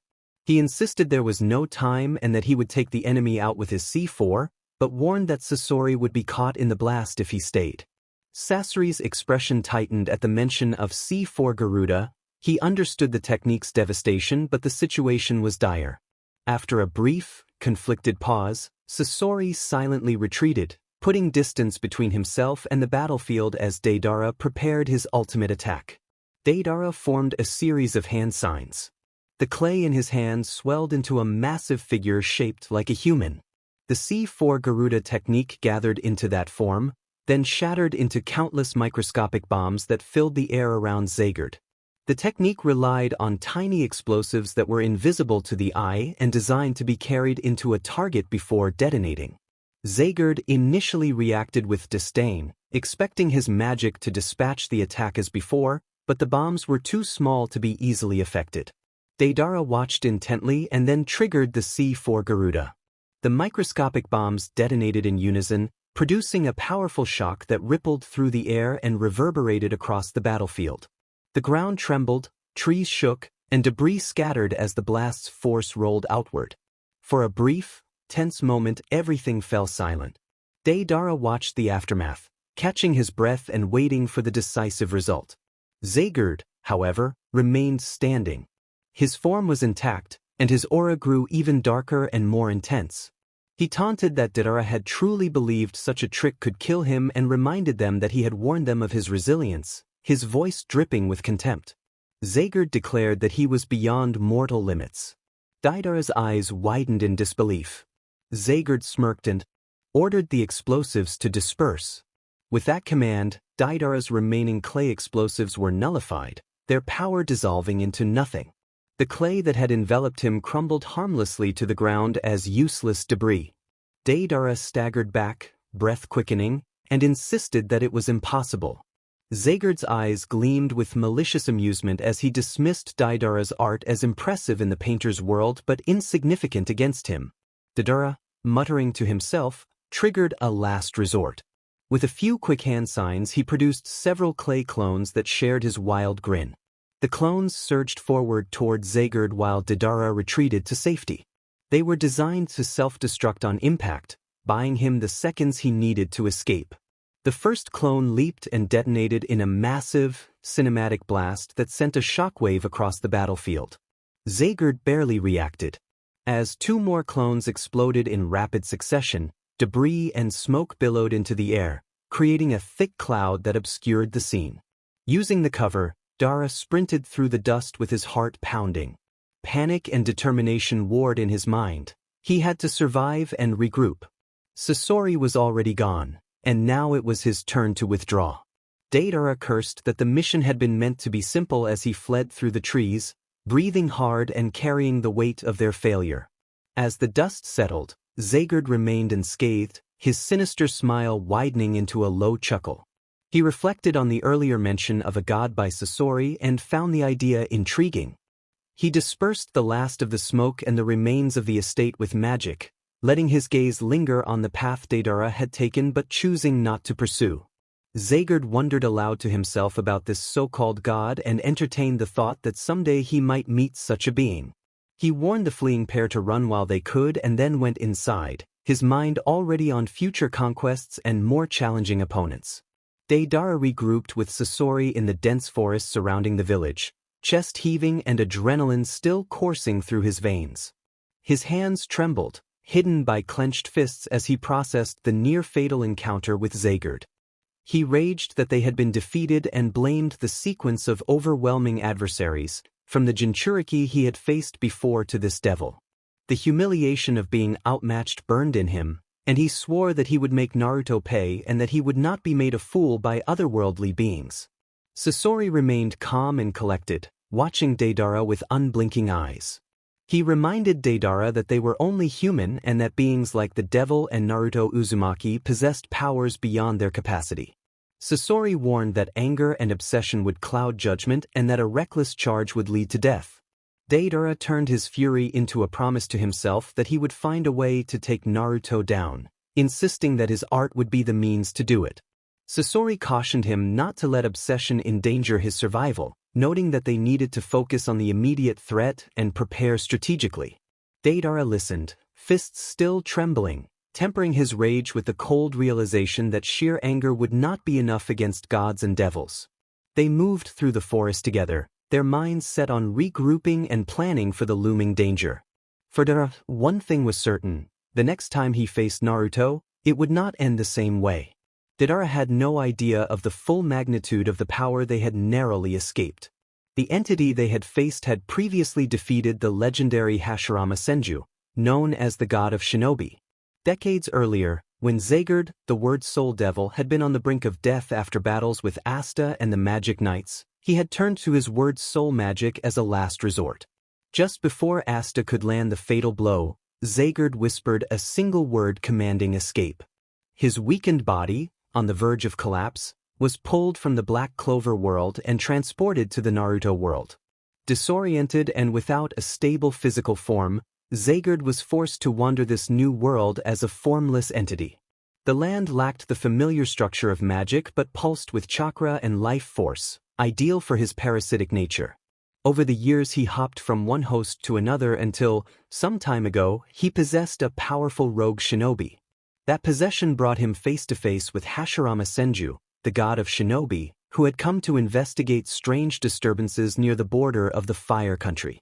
Sensing a malevolent force, Hashirama arrived at the scene, wary and alert. He stood at the edge of a dense forest, the trees towering overhead, their branches swaying in the wind. His brow tightened as he detected a dark, twisted energy emanating from a clearing ahead. The air itself felt heavy and oppressive. Stepping into the clearing, Hashirama narrowed his eyes and spotted the ninja cloaked in dark mist, standing among the fallen bodies of several ANBU. The shinobi's eyes glowed a demonic red, and a wicked smile stretched across his face. Zaygard's voice echoed, taunting that the famed Hashirama Senju had arrived and that he had been waiting to test his powers on someone worthy. Hashirama recognized the severity of the threat and declared that he did not know who or what controlled the body but that he would stop it before it caused more harm. Zaygard chuckled and mocked the idea that Hashirama could stop him. With a single word from Zaygard, the ground beneath Hashirama cracked and jagged black spikes shot upward, aiming to strike the first Hokage. Reacting swiftly, Hashirama clapped his hands and used wood release to form a wooden dome, thick tendrils erupting from the earth to weave a protective shell. The black spikes collided with the wood, but Hashirama's defense held.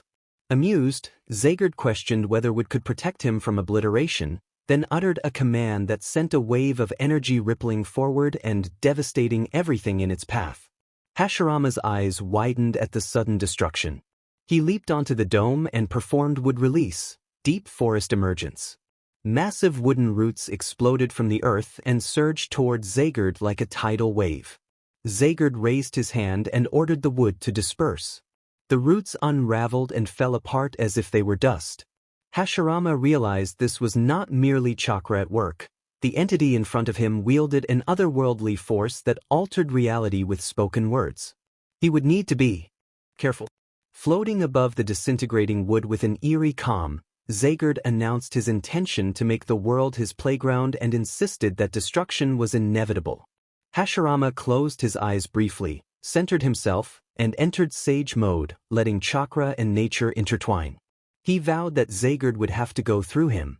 Slamming his hands together, he summoned a colossal wood human, a towering wooden warrior that loomed over the battlefield and moved to confront the threat. Zaygard found the wood human amusing and commanded it to break. A wave of destructive energy washed toward the wooden giant, but Hashirama infused it with sage chakra to resist the attack. The wood human swung its enormous fist, and Zaygard warped the space around him to dodge. The possessing voice muttered that the borrowed body felt sluggish compared to its usual form, but that it would suffice. Dark tendrils of magic lashed out from Zaygard, wrapping around the wood human's limbs. Hashirama frowned at an enemy that could counter nearly everything. He drew in a deep breath and unleashed his greatest technique, calling forth would release, true several thousand hands. The forest around them parted as a titanic wooden statue with countless arms rose up, each hand capable of delivering earth-shaking blows. The massive figure dwarfed even the wood human. Zaygard smirked and expressed approval at the challenge. The statue's 1,000 hands surged forward in a storm of punches. Zaygard moved between them, shielding himself with word magic and commanding some of the attacks to nullify. Several wooden hands shattered, but the numbers were overwhelming and one fist connected, slamming him into the ground and leaving a massive crater. For a moment the battlefield fell silent, smoke rising from the impact. Hashirama stood atop his wooden creation, watching the dust settle and seeking the demonic presence, when Zaygard's laugh echoed from the depths of the crater. He rose from the rubble, his body barely scratched, and praised Hashirama's strength before declaring he would make the encounter more entertaining. With another command, Zaygard reshaped his form. Wings of dark energy unfurled and horns sprouted from his brow, his possession now fully asserted and his power amplified. Hashirama steadied himself and vowed he would not allow this world to be destroyed. Zaygard sneered that Hashirama's strength was admirable but ultimately futile against his power and claimed he could undo Hashirama's efforts with a single word. Hashirama, still in sage mode, acknowledged the overwhelming malevolent energy and reminded himself that he had faced terrible foes before and would not let everything be destroyed. He ordered the true several thousand hands statue to strike again, the enormous wooden fists crashing down with the force of mountains. Each blow generated shockwaves that rattled the earth, splitting the ground and toppling trees as the statue sought to overwhelm the demonic figure with relentless punishment. Zaygard laughed and commanded the hands to shatter. The first fists disintegrated before they could reach him, reduced to dust in the air. One by one, many of the wooden hands dissolved as if they had never existed, leaving the great statue weakened. Hashirama's eyes widened in disbelief. He had never seen his wood release undone so easily. He channeled even more chakra into the statue, but Zaygard's word magic continued to prove devastating. Zaygard mocked that everything Hashirama built could be undone with a single word, and the battle between the ancient shinobi and the otherworldly presence surged on, each testing the limits of their power and resolve. Zaygard commanded his dark power to devour, and the energy morphed into shadowy mouths that lunged at the wooden statue, ripping it apart and scattering splinters in a violent flash. Hashirama brought his hands together with unshakable resolve and declared that they would see if Zaygard's words could withstand his strength. The ground trembled as colossal wooden dragons erupted from the earth, twisting and coiling through the air with overwhelming speed and force. The serpentine creatures charged like a storm, aimed directly at Zaygard with the intent to crush him. Zaygard, still wearing his chilling smile, ordered the assault to stop. In an instant the dragons froze mid-flight as if time itself had been arrested. Zaygard proclaimed that this world belonged to him and dismissed his opponents as mere insects before commanding the scene to reverse. To Hashirama's shock, the dragons retreated, then twisted back toward him as if time were flowing backward, their motions transformed into an attack aimed at their creator. A bead of sweat traced Hashirama's brow. Zaygard's power to bend reality with a single word was escalating beyond expectation. Zaygard's grin went colder as he called for the grand finale, commanding the world to crush. The air pressed down and the terrain buckled under an invisible force. Hashirama fell to his knees beneath the immense pressure and struggled to rise as his chakra flared and sputtered against the suppression of Zaygard's magic. Zaygard floated above with dark wings spread, pronouncing that even gods must fall before him and ordering consumption.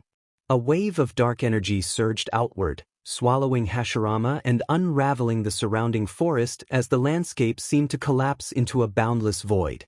Hashirama cried out as he was overwhelmed, and then silence followed. When the dust settled, Zaygard stood alone amid the emptiness with triumph plain on his face. The god of shinobi had been erased by the word soul devil's power. Zaygard let out a soft, escalating laugh and reflected with cruel amusement that those who called him a god had been disappointed. True power, he decided, left nothing standing. He gazed into the distance with malevolent intent and resolved to revel in the chaos he would bring to a world suddenly exposed as vulnerable. Jiraiya later turned to Tsunade and asked what she had done with Orochimaru's body. Tsunade said they had left it on the battlefield, since she and Naruto had seen no reason to bring it back. Jiraiya admitted he understood, but expressed a desire to give Orochimaru a proper burial, acknowledging that despite everything Orochimaru had once been a comrade. Tsunade recognized the sentiment and agreed to accompany him. They walked to the battlefield on the town's outskirts, where the signs of the deadly struggle were already fading into the landscape. Orochimaru's body lay untouched. Jiraiya knelt, took out a sealing scroll, and performed a ritual to secure the remains, offering a quiet hope that the fallen could rest in peace. Back at the hotel, Naruto announced that he had decided to free Orochimaru's former test subjects and subordinates. Naruto explained that he and Kabuto had had a long conversation, and Kabuto expressed a willingness to repent and to seek his true self. Tsunade raised an eyebrow at the mention of Kabuto, and Jiraiya warned that caution was still necessary even if Kabuto claimed to change. Naruto reassured them that he would be careful and that he did not need protecting. Naruto and Kabuto departed together the next moment, taking to the sky on a small mystical cloud as they began their new journey, leaving Tsunade and Jiraiya watching until they were tiny dots on the horizon. Later, Jiraiya poured himself a cup of sake and offered one to Tsunade, who declined. He asked whether she had told Naruto about his parents. Tsunade, looking out at the darkening sky, confirmed that she had. She remembered that Naruto had not reacted with anger or sorrow but with happiness at finally knowing who his parents were and what they had stood for. Jiraiya smiled at that, saying it sounded like Naruto and reflecting that Minato and Kushina would be proud. Tsunade agreed with a bittersweet expression, noting that Naruto was more like them than he realized. The other comrade observed that he had become his own person, shaped by his experiences and choices and no longer the same child they had known. Jiraiya leaned back, closed his eyes, and remembered the boy he had trained, the one who had repeatedly surpassed expectations. Jiraiya voiced a quiet pride, saying the boy would change the world much like his father had. For a moment the two old comrades sat in silence beneath the vast night sky, reflecting on the path ahead as the stars twinkled above. The world was changing, and Naruto Uzumaki stood at its center. The next day, at an unknown location, Sasori and Deidara stood at the center of a dim cave, the flickering green light from holographic projections casting eerie shadows across their faces.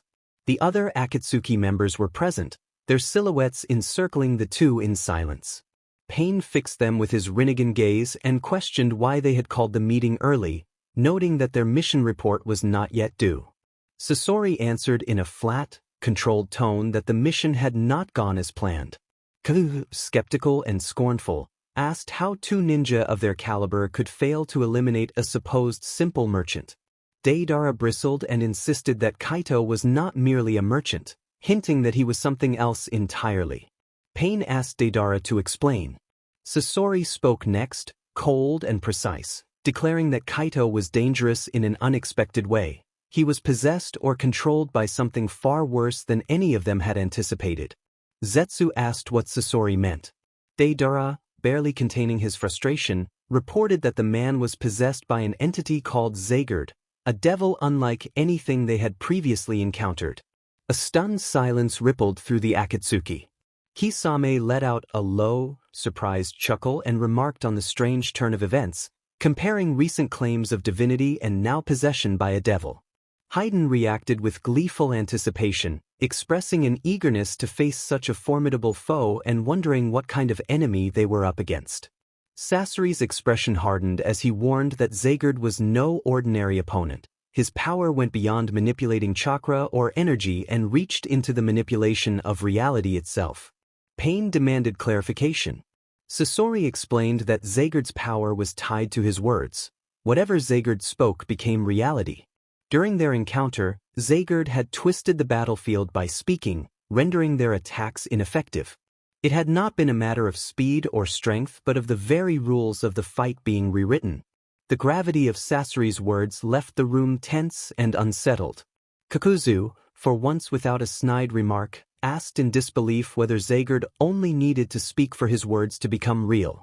Deidara confirmed that the ground had split, the air had seemed to choke, and their attacks had simply vanished, describing the encounter as like fighting a living nightmare. Kisame's smirk faded as he recognized the seriousness of the threat and called it a major problem. Haydn laughed, still excited at the prospect of a dangerous opponent, and spoke of testing the limits of such power in combat.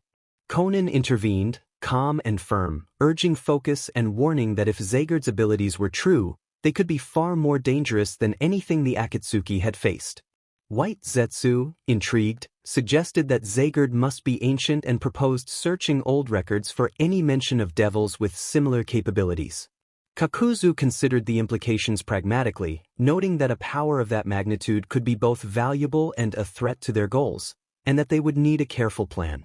Haydn again expressed his eagerness to confront the entity, but Pain raised a hand to silence the rising tension and asserted the authority of their leader.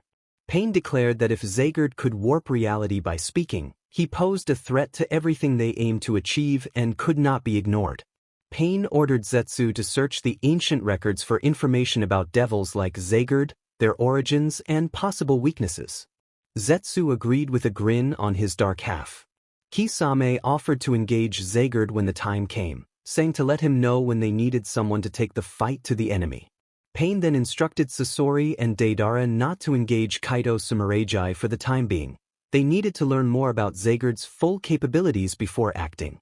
Sasori acknowledged the order with a cold nod, and Deidara, still frustrated, agreed to regroup and devise a strategy. Itachi spoke up, his Sharingan eyes narrowed, pointing out that every power had limits and asking whether Sasori had observed any weaknesses in Zagard's abilities. All eyes turned to Sasori. He remained impassive but confirmed that there was a limitation, and his gaze swept over the assembled members as he prepared to explain. Sasori announced that he had a theory, and the Akatsuki members waited in heavy, expectant silence. He explained that he did not believe Zagard could kill someone outright with his words alone. Throughout the battle, despite numerous opportunities, Zagard never once used his power to simply tell them to die. If his abilities truly allowed him to bend reality to his will, Sasori argued, uttering such a command would have been the most efficient means of ending the fight. Instead, Zagard manipulated the environment, creating scenarios that led to near-death experiences but never death itself. Kakuzu scoffed, crossing his arms and narrowing his eyes in disbelief, calling it weak to think a devil could change reality but not use a simple command to kill. Itachi listened thoughtfully and suggested that while Zagard could alter reality in myriad ways, there was a boundary to his power. He could not simply command death. Sasori nodded slowly, reinforcing that there seemed to be certain laws even Zagard could not break. He could warp the world, distort space, and control the fabric of reality, but he could not directly cause death with words. If he could, they would not still be standing there discussing it. Kisame let out a low chuckle, noting that Zagard was not the all-powerful devil they had feared and that they only needed to survive long enough to find an opening.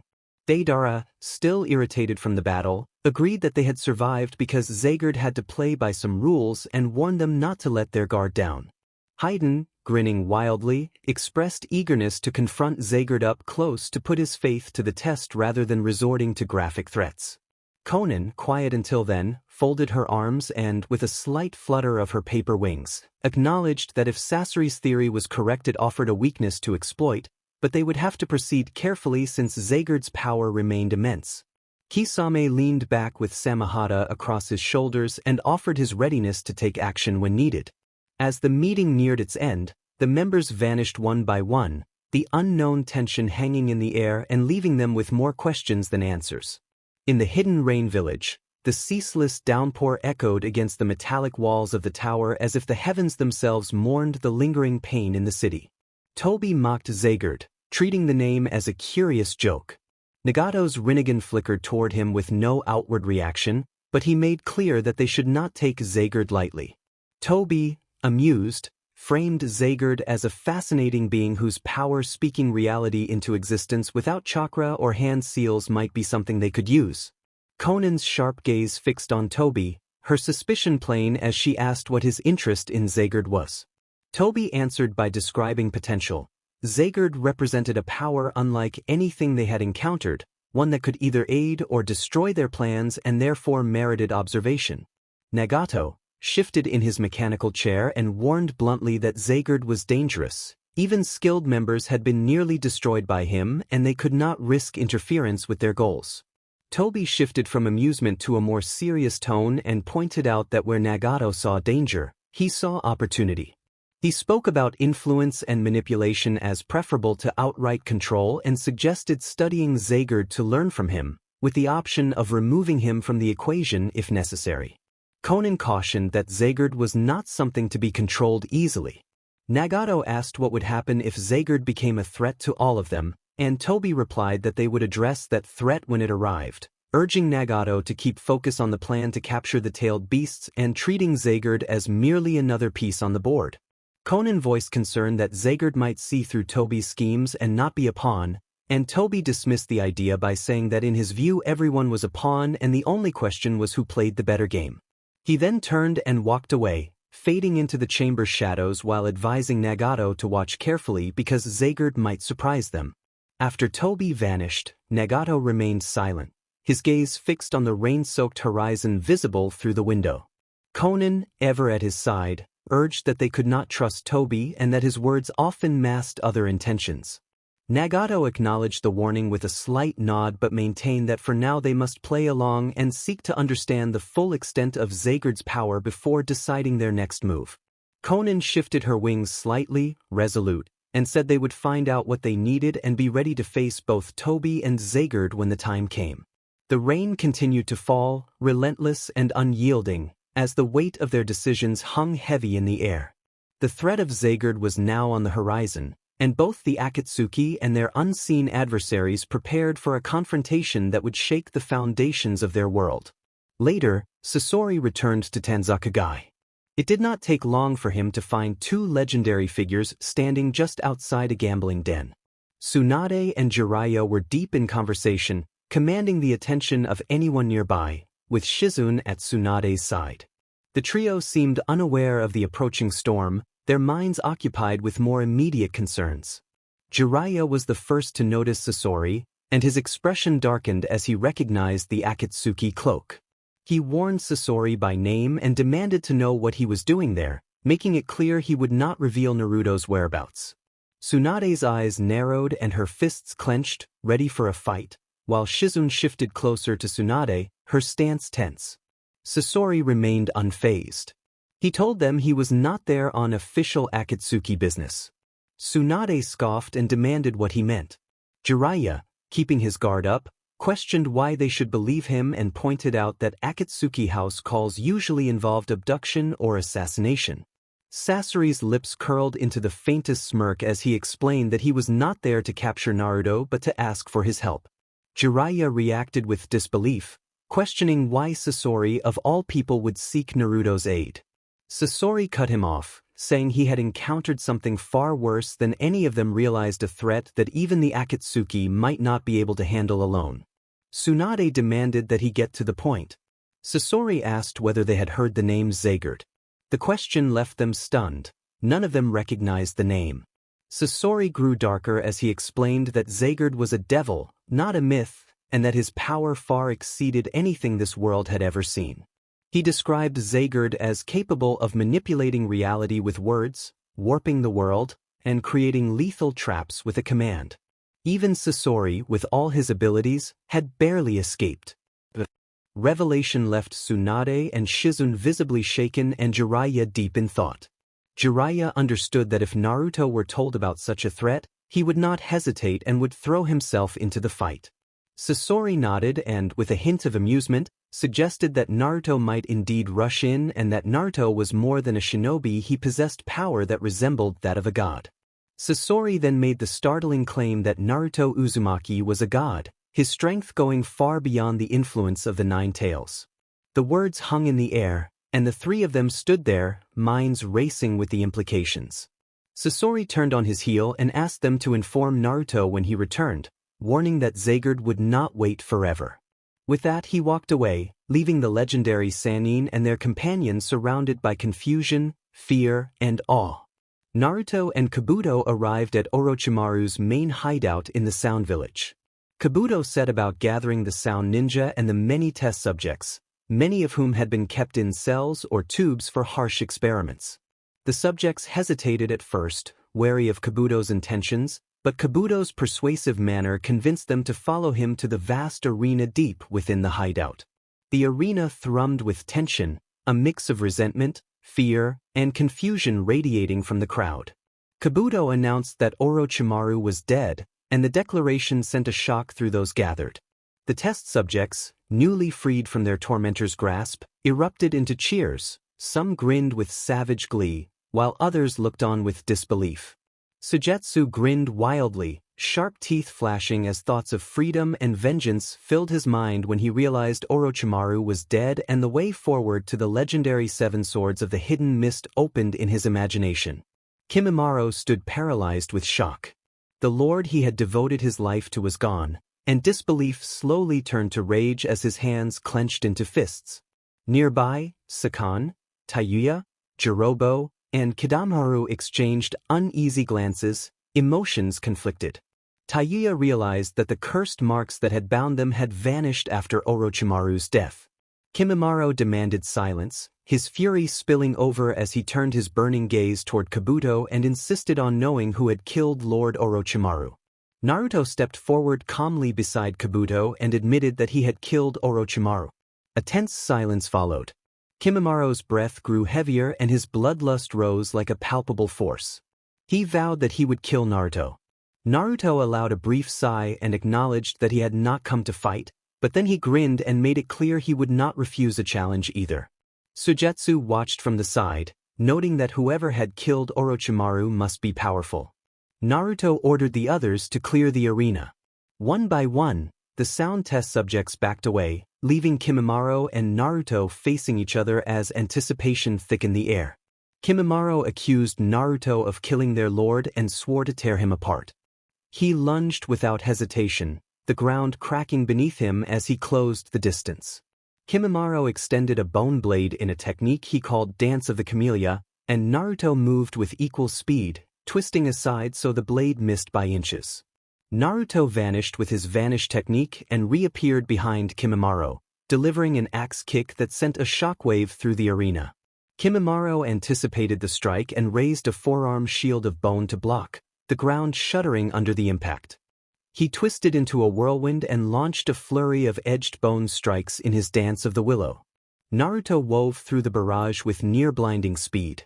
He flowed into a three-step spinning combination, striking Kimimaro in rapid succession and sending him skidding across the stone floor.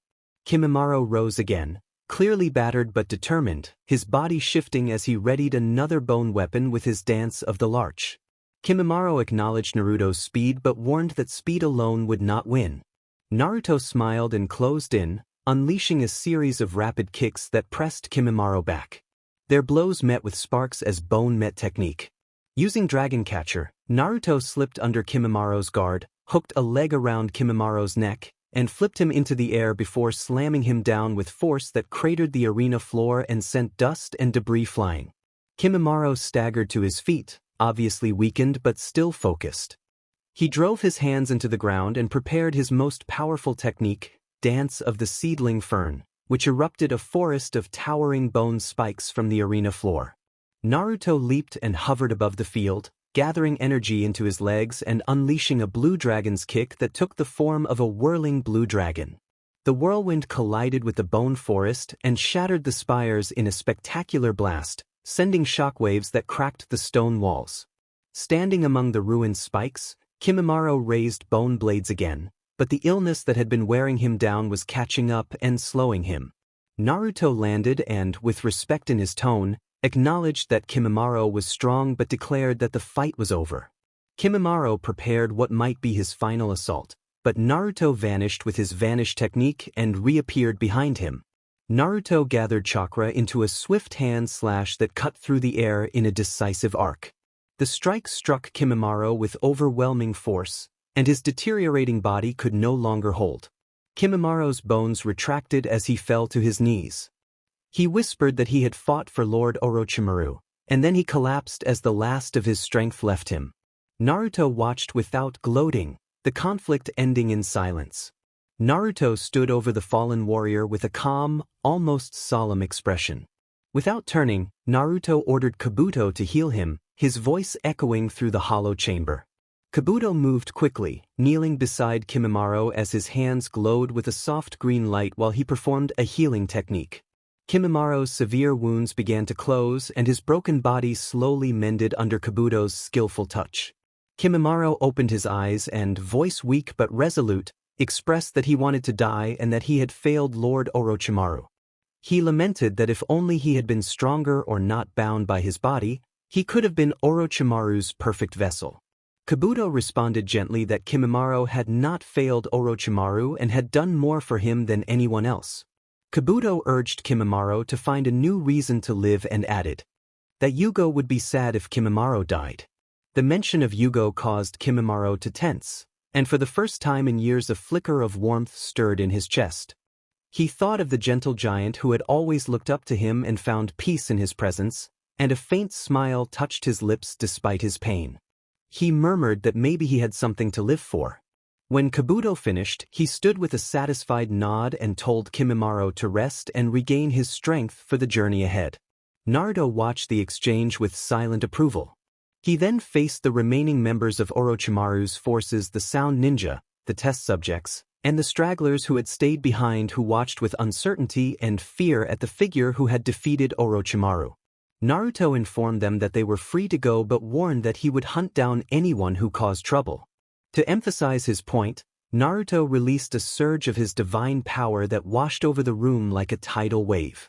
The air grew heavy and the weaker ones faltered, while the pressure and aura made the walls creak and sent a shiver through everyone present. The message was clear: this was not someone to cross. One by one, they retreated, avoiding Naruto's gaze as they shuffled out of the hideout. Even the hardened warriors understood the danger of stepping out of line. Suigetsu approached with a cocky grin and shark-like teeth gleaming in the dim light, stopping a few feet away and casually slipping his hands into his pockets as if meeting an old friend rather than the person who had toppled Orochimaru's forces. He expressed his impressed thanks to Naruto for taking down Orochimaru, stating that Orochimaru had it coming. Naruto accepted the thanks with a smirk and acknowledged the change he had brought to many lives. Suigetsu, amused, teased that Naruto was not bad for someone from Konoha and declared that he might have to call Naruto boss man from now on. Naruto raised an eyebrow at the nickname and noted that Suigetsu did not seem like the type to take orders, but Suigetsu explained that although he did not follow rules, he respected strength and that Naruto had his attention after watching the battle. Kabuto, having completed the healing, told Suigetsu that if he was tagging along there were more stops to make because other prisoners and experiments needed freeing. Suigetsu agreed, then asked Kabuto for one thing: a sword. Kabuto raised an eyebrow and asked what Suigetsu wanted, and Suigetsu said he had been itching for a decent blade and wanted to know where Orochimaru kept the good weapons. Naruto gave Kabuto a slight nod. Kabuto slipped into the shadows and returned a few moments later with a large sword wrapped in cloth, which he tossed to Suigetsu. Suigetsu unwrapped it and admired the sleek blade, pleased to have it. Naruto teased whether Suigetsu thought the sword would make him stronger, and Suigetsu laughed, saying he was already strong and that the sword would only make things more interesting. Naruto motioned for the group to follow and challenged Suigetsu to prove his usefulness. Suigetsu sheathed the sword and fell into step beside Naruto, promising that Naruto would not regret bringing him along and that they might even have some fun. Naruto warned again that he would hunt Suigetsu down if he stepped out of line, and Suigetsu reassured him that he would not want it any other way. After the others had left, Naruto looked back to see Kimimaro standing. Though still recovering, Kimimaro appeared steadier and a glint of determination had returned to his eyes. Naruto motioned for them to move on and reminded them there were others trapped in Orochimaru's other hideouts who needed to be freed. Kabuto fell into step behind him. Kimimaro hesitated briefly, glancing back at the memory of Orochimaru as the purpose that had once driven him, then thought of Yugo and turned away from the past. In Takizato, Tobi arrived on a delicate mission with the goal of recruiting or controlling the entity hiding in Kaido's body, Xagard. Xagard sat in the shade of the trees, sipping sake, and sensed a presence that felt tangible for a moment before vanishing again. His lips curled into a sly smile. With a bored tone, Xagard called for Tobi, and Tobi appeared instantly before him, his orange spiral mask slightly tilted as if he were observing Xagard. Without missing a beat, Xagard's voice rang out coldly as he ordered an impale. Dark spears shot up from the ground, aiming to pierce Tobi. Xagard watched, amused as the spears appeared to skew his target, but the smile faded when the spears phased through Tobi as if he were not there. Tobi tilted his masked face to one side in curious amusement, then nonchalantly dropped through the ground and disappeared from sight. A short distance away, he re-emerged from the shadows, his presence as carefree as ever. Xagard's frown deepened as he compared this opponent to earlier puppets, wondering if this was the same one Sasori had mentioned. Tobi, mimicking a famous phrase with exaggerated enthusiasm, declared himself the honored one throughout heaven and earth, his voice dripping with playful sarcasm. Xagard chuckled darkly, then grew annoyed and commanded a crushing force. The air around Tobi shifted as gravity intensified, collapsing inward and creating a massive crater. Despite the overwhelming pressure, Tobi remained unaffected, as if gravity held no power over him. He taunted Xagard, suggesting the attack had failed to harm him and teasing the merchant to try harder. Xagard's expression flickered with frustration and a hint of pleasure at finally encountering someone entertaining. Xagard attempted to devour Tobi with a vortex of black nothingness, but Tobi played the theatrics, feigning alarm as the void closed in.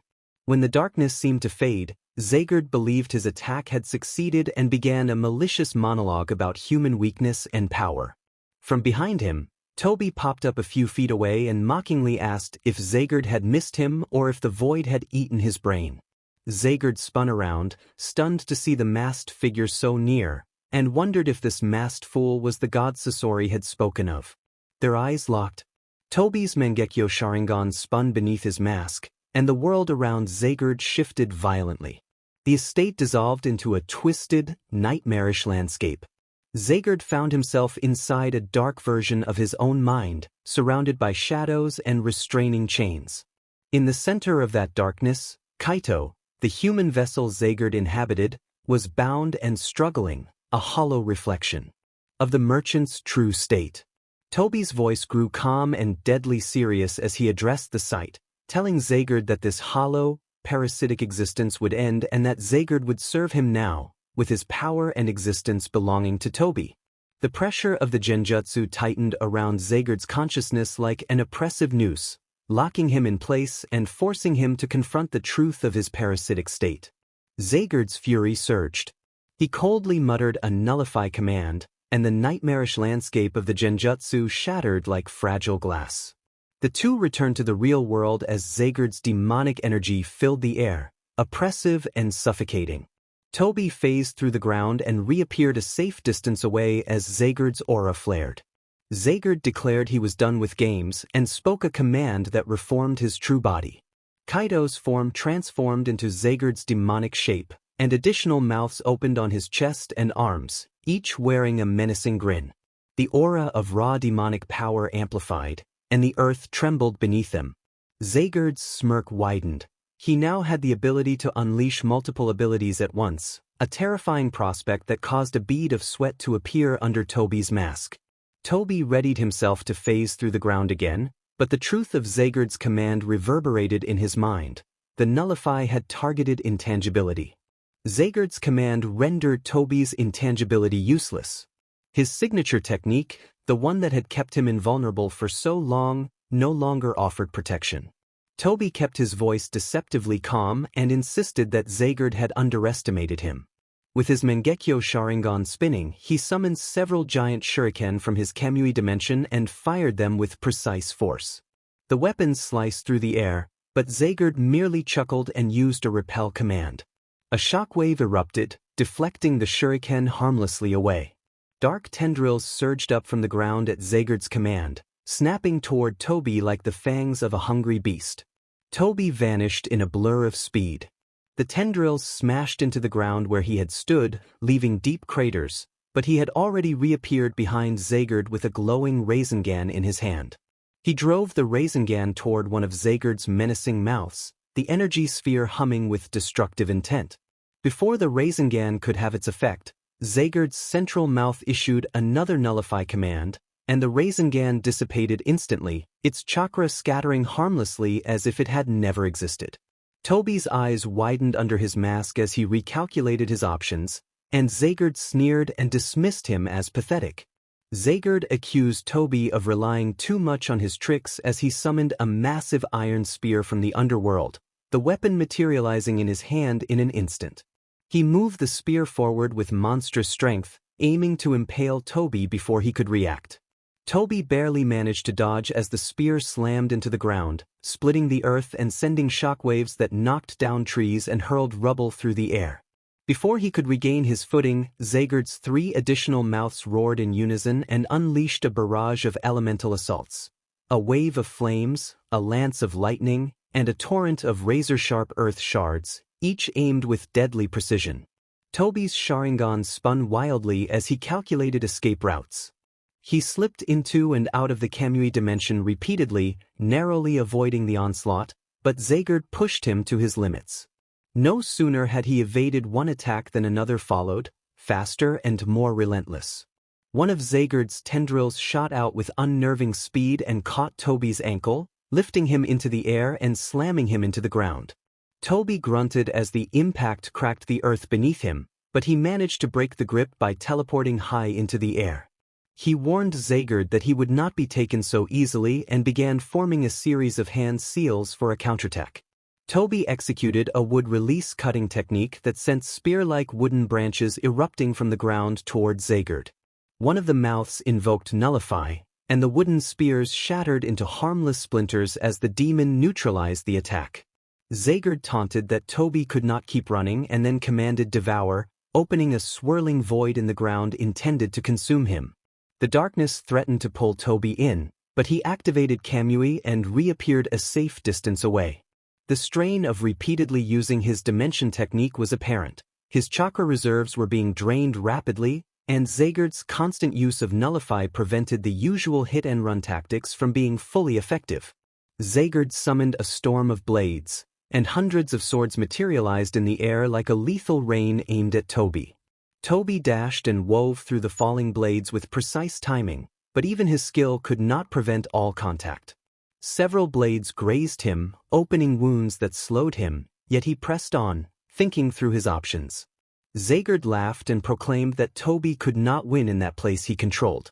Toby responded by gathering his remaining strength and unleashing a fire release technique, a massive spiral of flame that roared toward Zaygard as a distraction and decoy. Zaygard's central mouth invoked Nullify again and the flames vanished as if they had never existed. Unfazed, Toby reached into his Kamui dimension and brought out a giant shuriken he had stored away. With precise calculation, he hurled the shuriken and focused his Sharingan on a vital spot. Toby anticipated Zaygard's counter. At the last moment, he used Kamui to pull the shuriken into his dimension, causing Zaygard's Nullify to falter. The shuriken reappeared directly behind Zaygard and struck, wounding the demon and forcing him to stagger. Zaygard's taunt that Toby had not won yet echoed across the battlefield, and the demon's damage sealed almost instantly as he regenerated and returned to a menacing grin. Zaygard summoned an unholy force that split the ground beneath him and sent a tidal wave of dark energy surging toward Toby, threatening to tear the fabric of the area apart. Toby managed to evade the brunt of the attack with a body flicker, but the encounter left him breathing hard and strained. Zaygard then conjured shadowy chains from the ground and bound Toby, tightening them the more he struggled and draining his strength. Zaygard advanced, towering over him, and taunted that he would crush Toby and that the Uchiha should have stayed hidden in the shadows.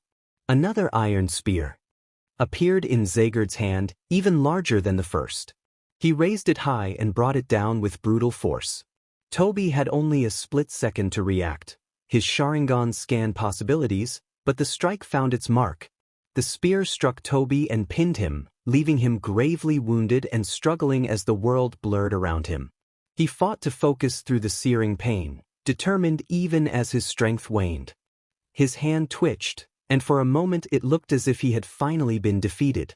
In a desperate attempt, Toby sacrificed one of his eyes and invoked Izanagi. In an instant, the world around him warped, reality bending to his will. The wound in his chest vanished, the chains that had bound him disappeared, and the moment Zagard had struck him was erased from existence. Toby stood unharmed, his remaining eye glowing with the power of Izanagi, but at a terrible cost. Zagard's grin faltered in surprise. With his intangibility still nullified and his chakra dangerously low, Toby did not waste a second. He used the body flicker technique to teleport far from the battlefield and make his escape. Zagard's roar of frustration echoed through the forest and shook the earth as he vowed to find Toby and warned that next time the escape would not be possible. By then Toby was already gone, leaving only the faintest trace of chakra behind. Zagard's demonic form trembled with fury, the mouths on his body snarling in unison. He had underestimated his opponent, and he knew the next encounter would be different. Far away, Toby reappeared in the shadows of a distant forest, breath ragged and body exhausted. The price of using Izanagi had been steep. The Sharingan in his left eye had gone dark, forever lost. He leaned against a tree and let his thoughts race, determined to find a way to defeat the demon even if it meant pushing himself to the brink. His lone Sharingan gleamed with cold determination as he vowed to Zagard that the fight was far from over. Zetsu materialized beside him, watching the aftermath. White Zetsu wore a mocking grin and remarked that the clash had been something else, suggesting that Nagato and Konan would be intrigued and that they had warned him not to underestimate Zagard. Black Zetsu spoke more soberly, noting that Zagard was powerful but arrogant and that a different approach would be needed next time. White Zetsu snickered and teased about how Toby might explain nearly being killed to Nagato and Konan. Toby remained silent, his eye fixed on the ground as he plotted his next move. He finally urged them to leave, and the three of them vanished. After their exploits at Orochimaru's main hideout, Naruto, Kabuto, Kimimaro, and Suigetsu headed toward Orochimaru's southern hideout off the coast of the Land of Waves. The journey took them back to the place where Naruto had experienced his first real mission, a mission full of bittersweet memories of hardship, battle, and newfound friendships. They docked at the harbor and were greeted by the familiar sight of the peaceful village. The village had changed since Naruto's last visit. The atmosphere was lighter, people moved with more cheer, and the shadows of poverty and fear that once loomed had faded.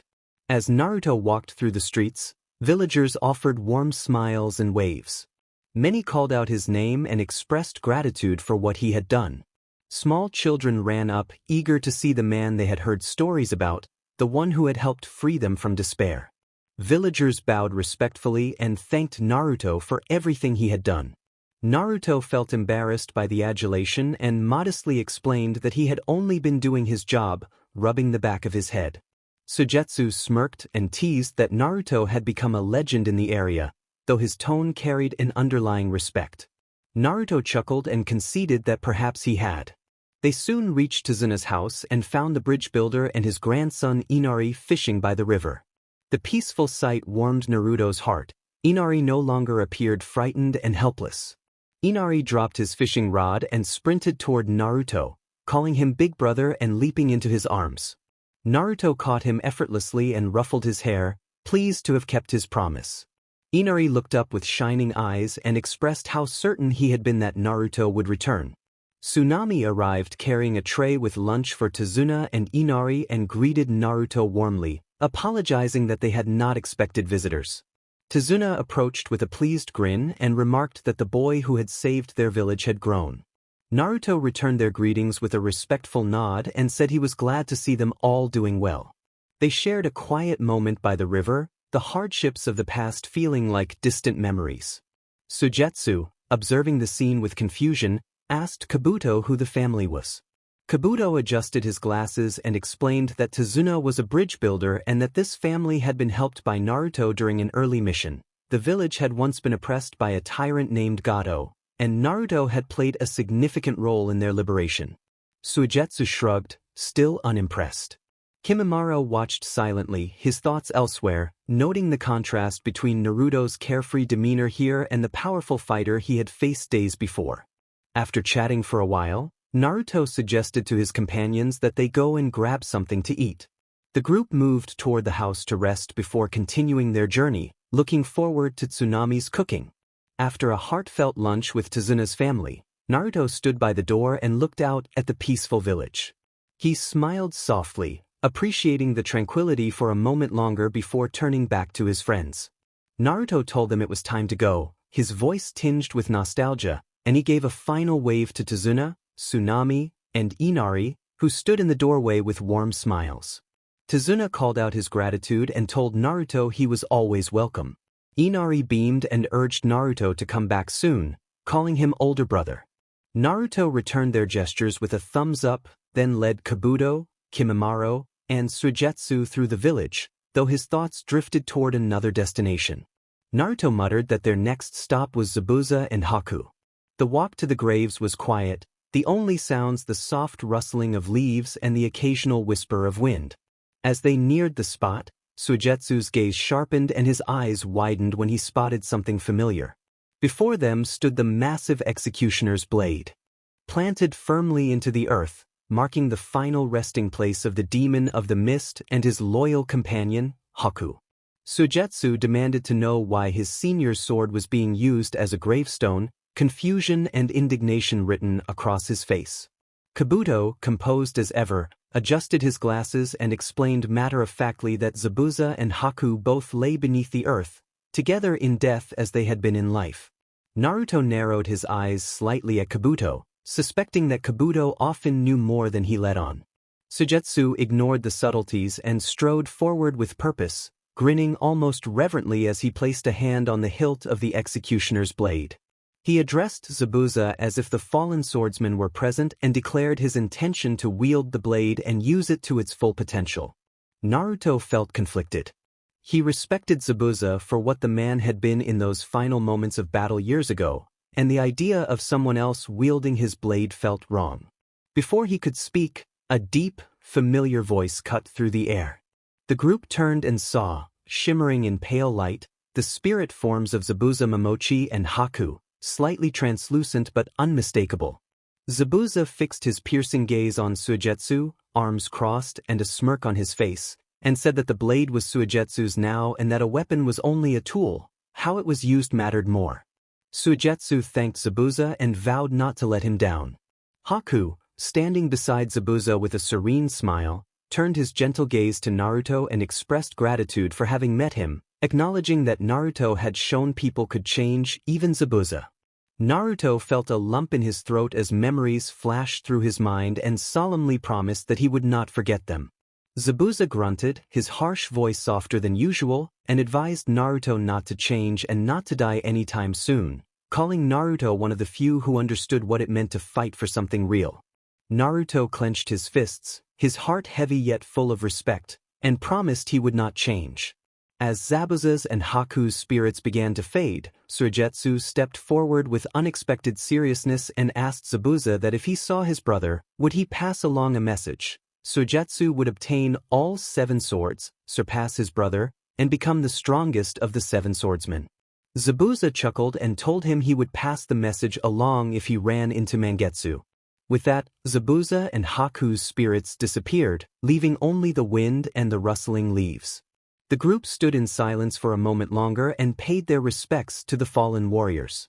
Then they turned and continued on their journey toward the southern hideout. The towering structure loomed in the distance as they approached, its cold exterior reflecting the ominous atmosphere of Orochimaru's former territory. A figure with unmistakable red hair was already waiting for them. Kabuto noted that Karen must have sensed their chakra long before they arrived. As they drew nearer, Karen's eyes widened in recognition. She scanned the group, lingering on Kabuto, Kimimaro, and Suigetsu, then fixed her sharp gaze on Kabuto with suspicion and asked what he wanted. Kabuto responded by introducing Naruto, explaining that Naruto was Naruto Uzumaki and that the two were distant relatives. Karen reacted with shock when she realized Naruto was an Uzumaki. Kabuto chuckled at her surprise and confirmed the family connection. After the introductions, Kabuto told Karen about Orochimaru's demise. Relief washed over Karen's face, and she allowed herself to relax for the first time in years, whispering that she was finally free. With Orochimaru gone, Karen no longer had to remain as the warden of the southern hideout. The prisoners, long held captive under Orochimaru's experiments, were released. Naruto issued a stern warning to anyone who might cause trouble, declaring he would hunt them down personally if they did. The force of his words and his overwhelming presence made the former prisoners quake in fear. They bowed in esbimson and scattered into the wilds. Karen stood frozen in awe, having never felt such strength radiate from a single person. As the group prepared to leave the southern hideout, Karen walked beside Naruto, curiosity piqued. She asked about his abilities and heritage, and the two began to get to know each other better. Meanwhile, Suigetsu, ever the provocateur, did his best to annoy Karen, poking fun and trying to get under her skin. Karen scowled and demanded that he be quiet, but Suigetsu only grinned wider. Naruto chuckled at their antics and shook his head as they continued on their way. For all the chaos surrounding their mission, moments like these felt strangely normal. Jiraiya and his group arrived at the gates of Konoha. Izumo and Kotetsu, standing guard, straightened at the sight of the famous Sannin and shifted from smiles to expressions of curiosity and concern. Izumo peered behind Jiraiya and asked where Naruto was, as if expecting the young blonde to be trailing behind. Jiraiya flashed a knowing grin and explained that Naruto was on a mission, currently working to free Orochimaru's test subjects. At the mention of Orochimaru, both guards froze. Izumo's eyes widened and Kotetsu stepped forward, his voice edged with worry as he questioned whether it was wise to let Naruto handle something so dangerous alone. Jiraiya shrugged off the concern, insisting that Naruto could handle himself and that anyone who interfered would have reasons to worry. The guards exchanged a nervous glance but nodded and allowed the group to pass. A sense of anticipation hung in the air, a calm before the storm that threatened Konoha. Later that afternoon, the council convened. The large room filled with tension as elders and clan heads Choza Akimichi, Shibi Aburame, Hayashi Hyuga, Shikaku Nara, Inoichi Yamanaka, and some Inazuka assembled with Tsunade, Shizen, and Jiraiya at the forefront. Kohara opened the meeting by announcing that Tsunade Senju would officially assume the role of the fifth Hokage. The clan heads nodded in approval, but Danzo remained stoic, his displeasure simmering beneath the surface as he resented the appointment and thought the position should have been his. Discussion shifted to pressing matters: the destruction from Orochimaru's invasion, the betrayal by the Sand Village, and the steps required to rebuild. Choza stressed the need to rebuild infrastructure quickly. Shikaku, ever the strategist, advised caution with the Sand Village, warning that retaliation could escalate into a larger conflict. Inoichi urged diplomatic talks approached with care so they would not appear weak. Tsunade listened intently, her mind already turning over how she would handle these challenges once she took office. The weight of leadership pressed on her, yet she resolved to carry it for Konoha and the memory of those she had lost. Logistics for Tsunade's inauguration were debated while Danzo's thoughts drifted to his own schemes in the shadows. Far from Konoha, Naruto and his team reached the northern hideout where the infamous Yugo was kept. The hideout was eerily quiet as they moved through dark corridors, freeing test subjects and prisoners who stumbled out, wary but relieved. They offered the same warning as before: cause trouble and Naruto would handle it. At last they reached Yugo's cell. The prisoner was chained, swaying and trembling as if struggling to control overwhelming impulses. Kimimaro stepped forward and called his name, his voice calm and steady. Yugo's head snapped up at the familiar voice and he showed a brief look of recognition that quickly shifted as the curse within him resurfaced. A dark smile spread across his face and he broke free of his restraints. His arm transformed into a massive, axe-like appendage and he shattered the cell in an eruption of force. He began shouting in a wild, frenzied manner. Kimimaro moved closer, insisting that Yugo calm down and reminding him of who he was. Kabuto took a step back and warned Kimimaro not to overdo it and to let them handle the situation, but Kimimaro dismissed the caution, declaring Yugo his responsibility. Karen retreated, shaking her head and making it clear she did not intend to get involved with someone so unpredictable. Sujetsu laughed at her fear and, brandishing the massive sword Kubikurabocho that he had claimed, said he would take a turn in the fight. Yugo's wild gaze fixed on Sujetsu. He welcomed the challenge and invited him to test his strength. The confrontation was about to begin, and Naruto watched in tense silence, mentally preparing for the chaos that would follow. Yugo let out a twisted laugh and launched himself at Sujetsu, swinging with brutal force. Sujetsu dodged fluidly, his body reforming after each near strike. Sujetsu taunted Yugo, suggesting the attacks would not be enough to keep up with him. Yugo's rage seemed to feed his transformations. His right arm reshaped into a piston-like appendage, and he slammed it into the ground with enough power to crack stone. Shockwaves rippled through the hideout and debris scattered, but Sujetsu's form flowed with water-like agility, evading the strikes and remaining one step ahead.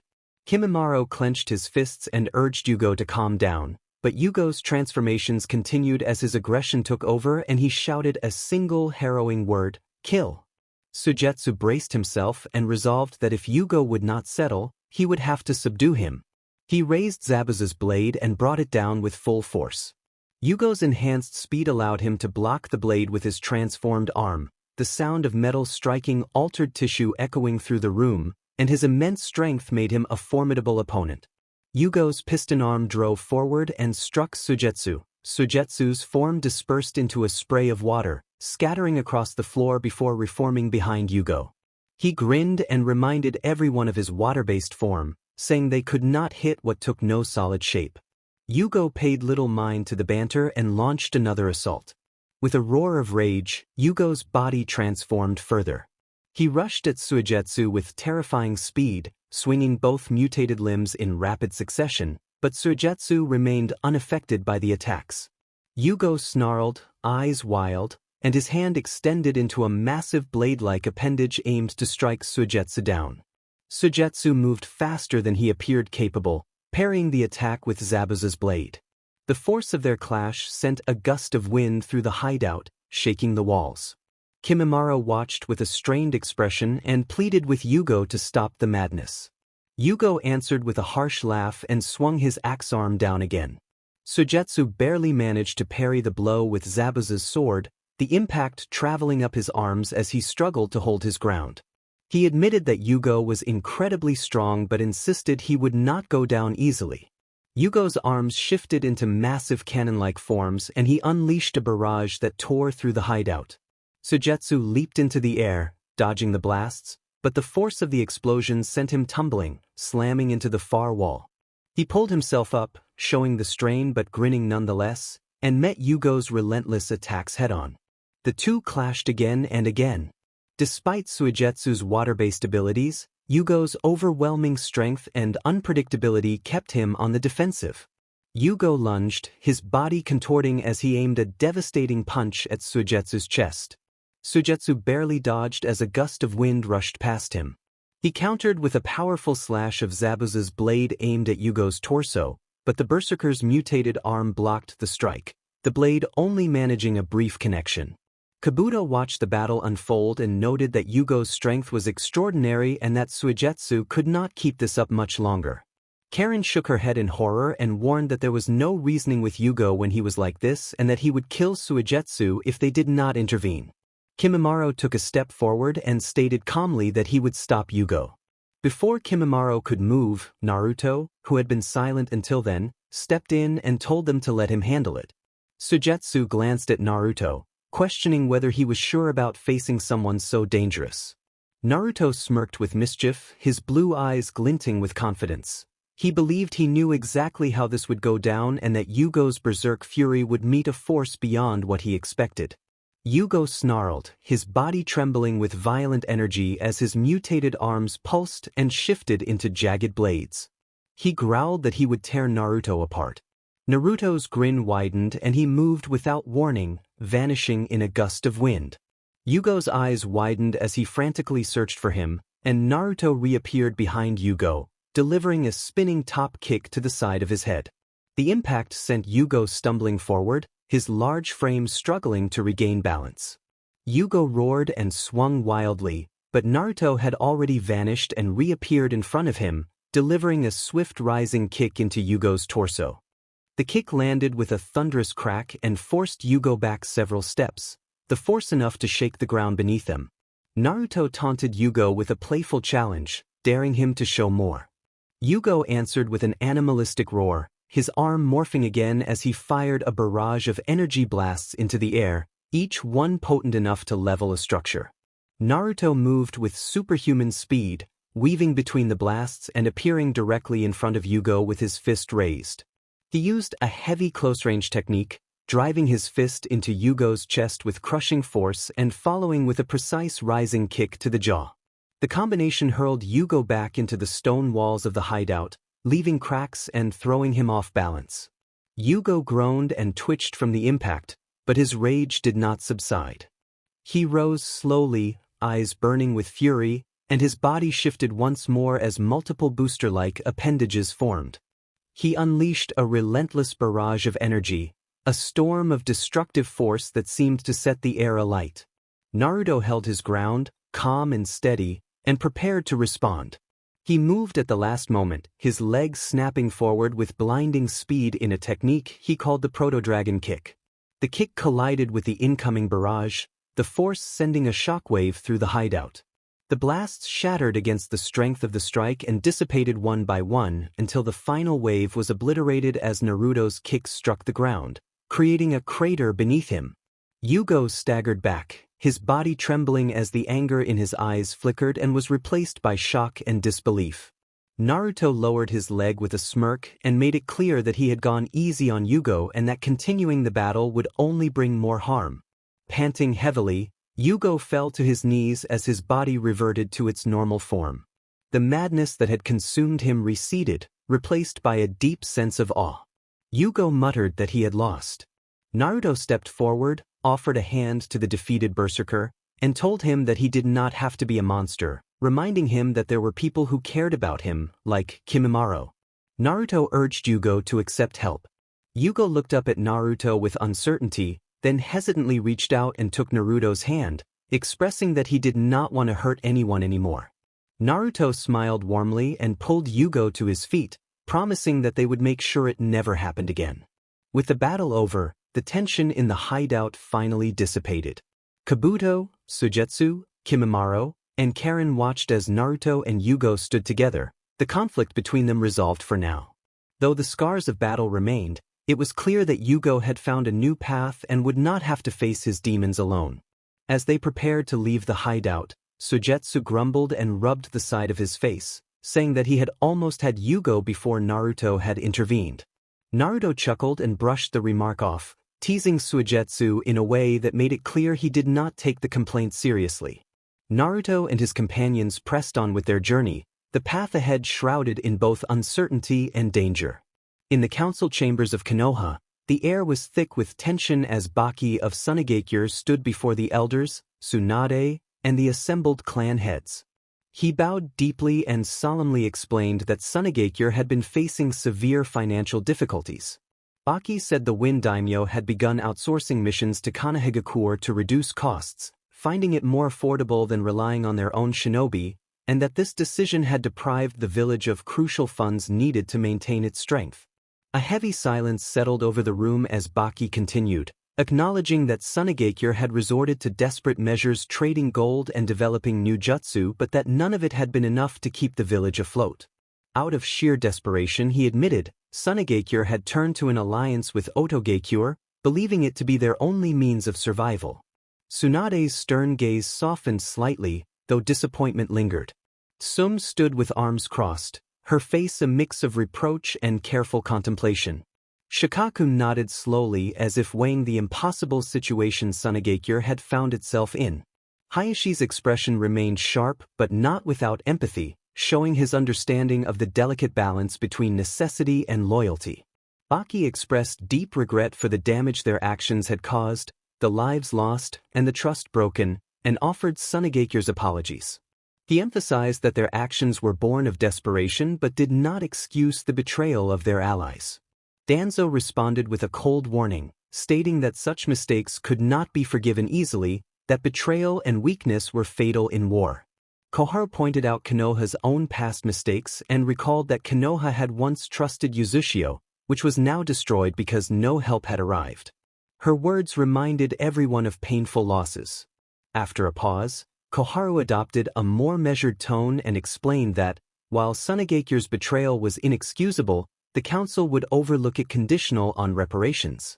She said Tsunagekyur would compensate Konoha for the damages and was expected to provide full cooperation in future endeavors. Hamura added that direct talks would be held with the Wind Daimyo regarding the mission outsourcing, as his actions had destabilized the balance between the nations. Baki bowed deeply, expressing gratitude and shame, and pledged that Tsunagekyur would fulfill its obligations. In the days that followed, Konoha erupted with excitement as villagers gathered to witness Tsunade's inauguration as the fifth Hokage. The streets buzzed with life, children ran and laughed while merchants called out in celebration. Hope flickered anew in the hearts of the people, and their faith in Tsunade felt palpable. As she stood before her village and received deafening cheers, Tsunade's thoughts drifted to one particular ninja, Naruto. In the days after her inauguration, the burden of leadership began to weigh heavily on Tsunade's shoulders. Konoha was stretched thin, its shinobi scattered on various missions while others remained to help rebuild the war-torn village. The strain of overseeing it all was maddening. Sitting in the Hokage's office and surrounded by a mountain of paperwork, Tsunade muttered in frustration about Naruto, recalling their bet and the fight that had left her humiliated and him victorious. She privately hoped he was enjoying himself somewhere, because she certainly was not. Far from Konoha, in Kumogakure, Zaegard arrived with the same confident steps he always took. His business relationship with the Reikage, had always been solid, or so it seemed. He requested a private audience with and once Darui, Mabui, and the Umbu left the room, Zaegard revealed his true intent. He used his word soul magic to bend Ice will, manipulating him with a whispered command to attack Konoha. The idea of obtaining the Byakugan took hold in Ice's mind, and they continued to discuss business as if nothing unusual had occurred. When Zaegard left, Darui, and Mabui returned to the Reikage's office. His voice brimming with dark anticipation, ordered the preparation to attack Konoha and seize the Byakugan once and for all. Darui questioned whether attacking Konoha was wise, addressing the Reikage with concern. I laughed deeply and declared that Konoha was weak and that he was done with politics. He instructed them to prepare the forces to take what he believed was rightfully theirs. Next, Zaegard made his way to Iwagakure. The Tsuchikage Inoki received Zaegard with visible suspicion as soon as Zaegard entered the office. Inoki demanded that Zaegard state his business, narrowing his eyes. Zaegard, unbothered by the frosty reception, told Inoki that he had come to make amends for the trouble he had caused the village. Inoki raised an eyebrow and asked how Zaegard planned to make up for everything. Zaegard signaled for Inoki's subordinates to leave the room. Once they were gone, the dark mage again wove his word soul magic and implanted a suggestion deep in Inoki's mind to attack Kumogakure. With the deed done, Zaegard handed over a hefty sum of money and watched Inoki smirk in return. Inoki told Zaegard that he looked forward to a prosperous relationship, and Zaegard responded that he did as well, satisfaction evident in his expression. With both and Inoki now under his influence, Zaegard set the seeds of war in motion and watched them take root.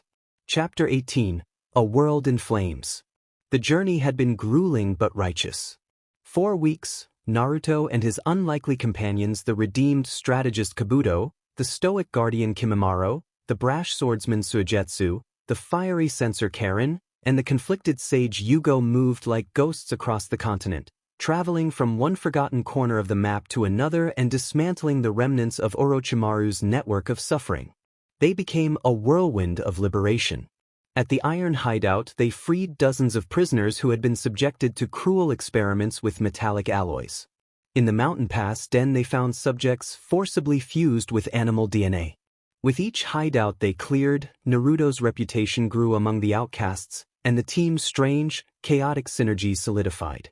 Suigetsu and Naruto developed mutual respect through their shared love of a good fight. Kimimara's quiet strength became the anchor for the group's volatility, and Kabuto and Karen formed an unexpectedly efficient intelligence duo, planning routes and sensing danger miles ahead. Naruto was the unwavering center of their storm. He served as the calm leader, the overwhelming force held in reserve, and the moral compass guiding their mission. He was not just freeing prisoners. He offered them a choice and a chance at a new life, all underscored by a clear, unspoken warning to stay on the path of peace.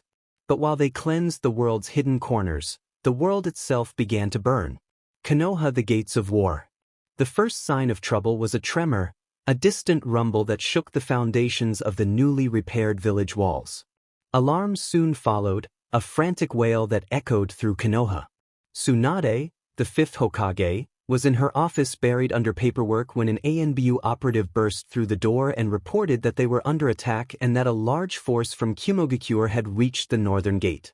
Tsunade snapped to attention, disbelief and fury flashing across her face as she demanded to know what the Reikage was thinking. She ordered Shizune to activate a village-wide alert, mobilize every available Jonin and Chunin to the northern sector, and called for Shikaku to the command center, demanding confirmation that the report was a mistake. From the top of the Hokage Tower, Tsunade saw a sea of white-clad shinobi bearing the Cloud Village emblem crashing against Konoha's defenses. At their head stood a figure crackling with lightning, the fourth Reikage Eye, who demanded that they hand over the Hyuga and declared that the Byakugan would be theirs. The battle began with ferocious intensity. Kumogakure's shinobi, famed for their lightning techniques and sword work, clashed with Konoha's forces in a fierce melee. The air filled with the sizzle of lightning, the clang of steel, and the shouts of combatants. From the war room, Shikaku Nara orchestrated the defense with grim, calculated calm. He analyzed the enemy move and explained that their main push was concentrated on the north and that the Reikage would charge directly at what he desired most. Shikaku instructed Hayashi Hyuga to turn the Hyuga compound into an anvil and ordered Might Guy, Asuma, and Kurenai to act as hammers, collapsing on the flanks the moment the Reikage committed to the center, isolating and exhausting his forces rather than engaging him directly. Might Guy met the Reikage's elite guard head-on, launching a blistering display of taijutsu that sent Cloud Ninja flying and rallied morale with a boisterous declaration extolling the spirit of youth. Yet the attack's ferocity was overwhelming. The Reikage, shrouded in lightning-release chakra mode, moved like a force of nature, his speed difficult to track and his strength shaking the ground with each impact. He demanded to know where the Hokage was, accusing her of cowardice, and threw two Konoha Jonin into a wall with a brutal whirlwind maneuver. Tsunade landed on the battlefield with the force of a meteor, the ground cracking beneath her feet, and confronted Ai with the full power of her medical ninjutsu activated. The Godame Hokage and the Yondaime Reikage faced each other, titans ready to clash as the battle for Konoha intensified. Kumogakure, the Earth's vengeance. While the Reikage's forces assaulted Konoha, Kumogakure's defenses were left vulnerable. Anoki, the third Tsuchikage, hovered above the Cloud Village with a cruel, satisfied smirk. Below him, an army of Iwagakure shinobi moved through the mountain passes, advancing toward the Cloud Village in a coordinated push of retribution. Anoki observed the situation and mused that the hot-headed Reikage had left his home exposed and that the Reikage had always been a fool. The first sign of the invasion for the remaining Cloud shinobi was not a sound, but a shadow that blotted out the sun. They looked up to see a massive rock golem descending upon their village, created by Akatsuchi, Anoki's steadfast bodyguard. Akatsuchi shouted a battle cry for Iwagakure as the golem smashed into one of Kumo's watchtowers, reducing it to rubble. The attack was sudden and overwhelming. Iwagakure's shinobi, masters of earth style, used the mountainous terrain to their advantage. They collapsed bridges, triggered landslides, and trapped the defending Cloud Ninja behind walls of stone. Anoki himself hovered above the battlefield, his dust release technique forming a cube of translucent energy between his palms. He targeted Kumo's central barracks, and in a blinding flash the entire structure and everyone inside were obliterated. The remaining Cloud forces fought with desperate courage, but they were outnumbered and outmaneuvered. The Tsuchikige's long-standing grudge against the Reikage fueled a merciless campaign. The towering peaks of Kumogakure, once a symbol of strength, now echoed with the sounds of its unraveling. The San's loyalty a debt repaid. Word of the attack on Konoha spread quickly. In Sunagakure, Baki entered the Kazekage's office where Gaara, Temari, and Kankuro were already gathered, their expressions grim. Baki confirmed that Kumogakure had launched a full-scale invasion of Konoha. Gaara rose, arms crossed and gaze distant but resolute, remembering the Konoha crush and the boy with fiery eyes who had once defeated him with a surprising respect. Gaara reflected that Konoha had shown mercy to Sunagakure when they might have shown wrath, and that such mercy could not be ignored. Temari adjusted her fan and agreed that the Reikage's actions were reckless, not simply political, and that Konoha needed aid. Kankuro cracked his knuckles and said that his new puppets were ready for battle. Gaara ordered the forces to prepare. Sunagakure would march to aid the Leaf and repay that debt. As wars raged on multiple fronts, an army of sand shinobi surged across the desert, their loyalty forged in memory of the mercy once shown to their leader.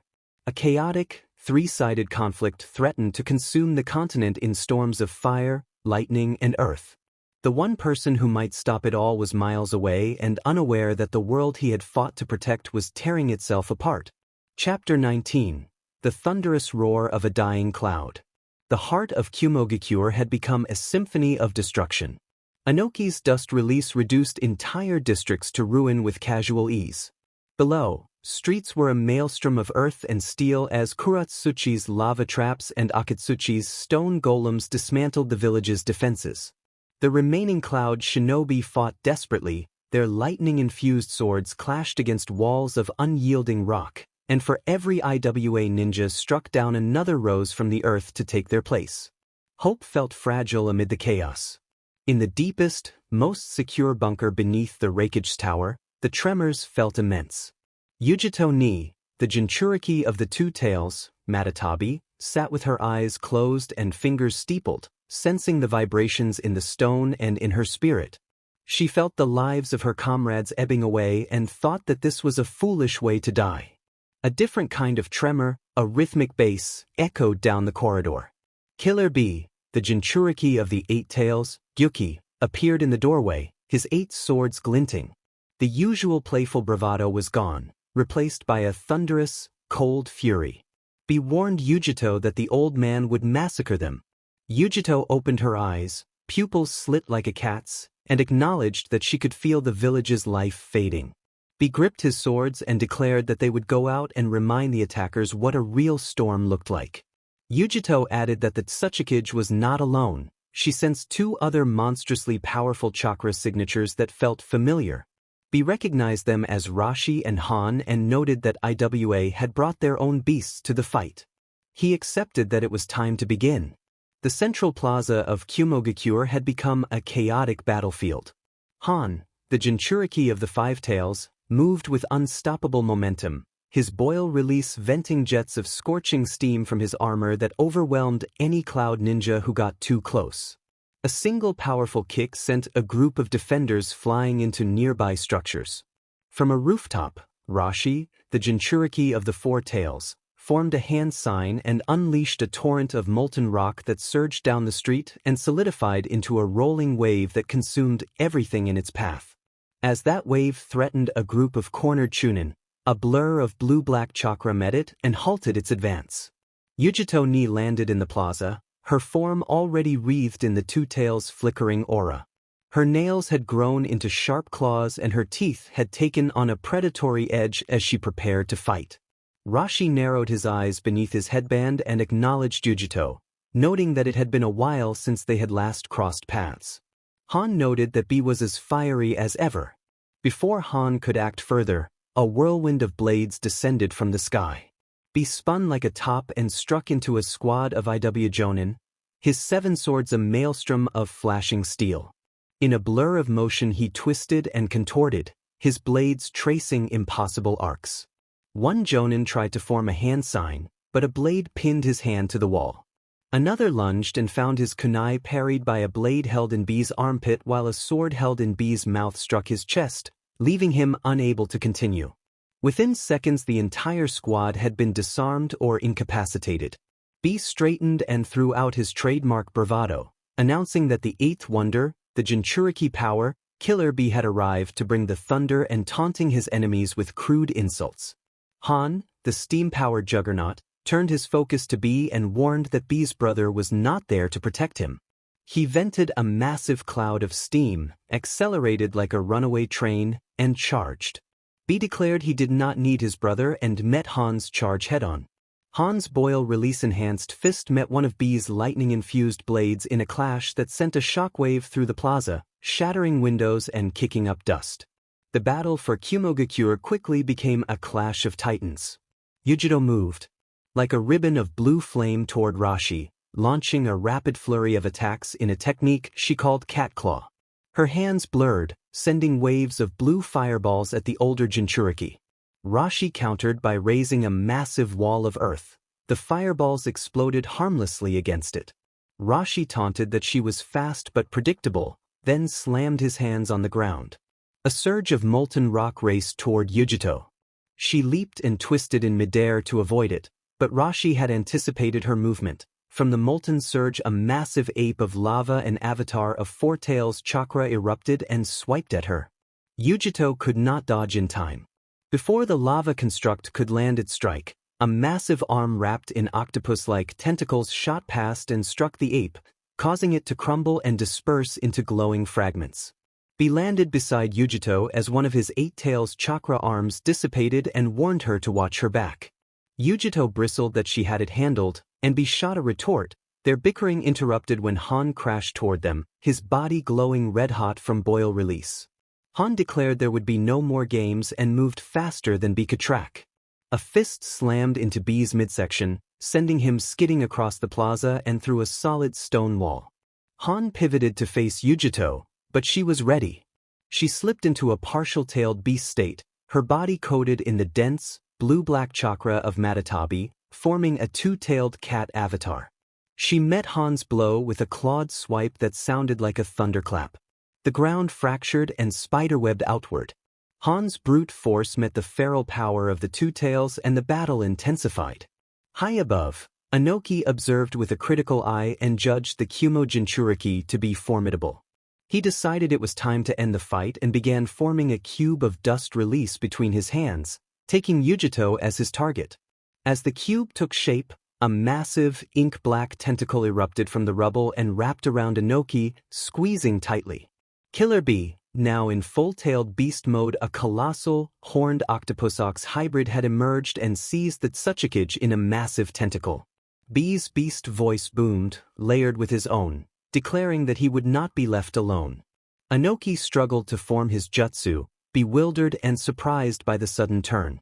B's hold faltered when a massive, 4-tailed ape of molten rock Son Goku in true form slammed into his side. Rashi had likewise transformed. At ground level, Han's body swelled and shifted into Kokuo, the 5 tails, a great horse-dolphin hybrid that charged with powerful horns aimed at Yujito's avatar. The fight had escalated beyond individual shinobi and become a war of monsters. The 4 full-size tailed beasts met one another in titanic clashes. Gyuki and Son Goku traded blows that shook entire city blocks.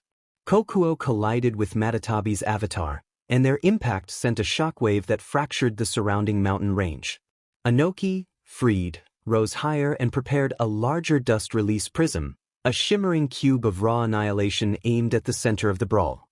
His intent was to eliminate all the Jinchuriki, his own included, to secure victory for IWA. As he prepared to fire, an insidious inner whisper urged him to end it. The prism shot downward, and the 4 battling beasts reacted as the light of oblivion descended upon them. They braced for the worst. Then everything fell silent. The dust release prism froze in midair a foot above Gyuki's head, its destructive energy held in stasis. Anoki stared in disbelief, struggling to comprehend what had stopped his jutsu. From the shadows of a ruined building, a cloaked figure stepped into the plaza. The orange spiral mask made his identity unmistakable. Toby materialized, his single Mangekyo Sharingan spinning, and with a gesture he sent the dust release cube into the Kamui dimension, where it vanished. Toby admonished Inoki in a childlike tone, scolding him for trying to destroy valuable assets and making it clear they could not allow that. The four Jinchuriki, still embodied in their tailed beast forms, stared at the newcomer, their rage momentarily paling in the face of this impossible intervention. Toby announced that the fun was over and that the Akatsuki had come to collect. Behind him, Akatsuki members who knew of his presence materialized, Pain with impassive Rinnegan eyes, Konan moving like a silent angel of paper, Itachi Uchiha with his crimson Sharingan, Kisame with a shark-like grin, and Zetsu rising from the earth as a strange, dual-bodied presence. Other members were absent. Their presence was not required for this confrontation. Rashi and Han felt a knot of dread tighten in their stomachs at the sight of the cloaks and the familiar threat. Yujito and B, recognizing Itachi and Kisa, understood that their situation had just grown far worse. Inoki felt a surge of pure fury as his eyes locked onto the Uchiha crest and the realization swept over him that the Akatsuki had arrived. Inoki demanded to know the meaning of this. He had relied on these S-rank mercenaries through back channels for years, paying them handsomely for deniable work. They were tools, and now his tools had brazenly appeared on his battlefield, interfering in his conquest. Toby giggled in a way that grated on Inoki's nerves and reminded him that they thought themselves in control. He told Inoki that they knew their place and were there only to take their pieces off the board. The Jinchuriki of Kumogakure had survived certain death at the hands of an old rival, only to confront the true leadership of the Akatsuki. The war for their village had ended, the war for their lives had only begun. Chapter 20, The Day of the Shattered Cloud. Toby's voice took on a childish chide as he warned Inoki that valuable assets should not be destroyed and indicated the four colossal beasts, stating that the Akatsuki had come to collect. Behind him, the true leadership of the Akatsuki materialized: Pain, Konan, Itachi, Kisame, and Zetsu. Inoki's face twisted with rage as he accused the Akatsuki of interference. Toby only giggled and, with a single raised hand, signaled for the attack to begin. Konan vs. Kokuo Han. The Angel of Death vs. the Steam-Powered Knight. Konan moved without a charge, dissolving into 1,000 paper butterflies that fluttered silently across the plaza. Han, the Jinchuriki of the Five Tails, Kokuo, stood in his full-tailed beast form and snorted as jets of superheated steam burst from his nostrils.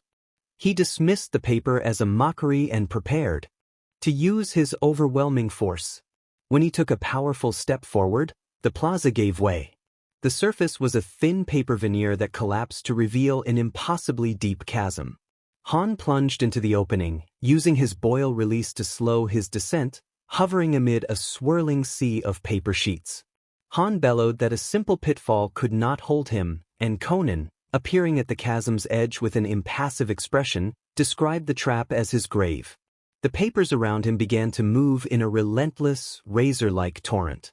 They battered and clung to his form, disrupting his movements and turning his own steam into an adhesive weight that pulled him deeper. Then Han noticed the dark ink markings on the sheets, tags designed to detonate. Konan, having learned his predictable strategy, had not attempted to stop his charge so much as to contain his power. She raised a delicate hand and activated her plan. A blinding, searing light and a concussive force swept the chasm, rocking the mountain and sending a pillar of light into the sky. When the light faded, the chasm's sides had fused into glassy rock, and Han lay unconscious at the bottom, the Five Tails link disrupted. He had been subdued and captured. Itachi vs. Matatabi Yujito. The Two Tails was a creature of feral speed, gathering its chakra into a swirling sphere of blue and black flame for a tailed beast bomb. Itachi did not flinch. His Susanoo erupted around him, and its Yata mirror absorbed and nullified the attack.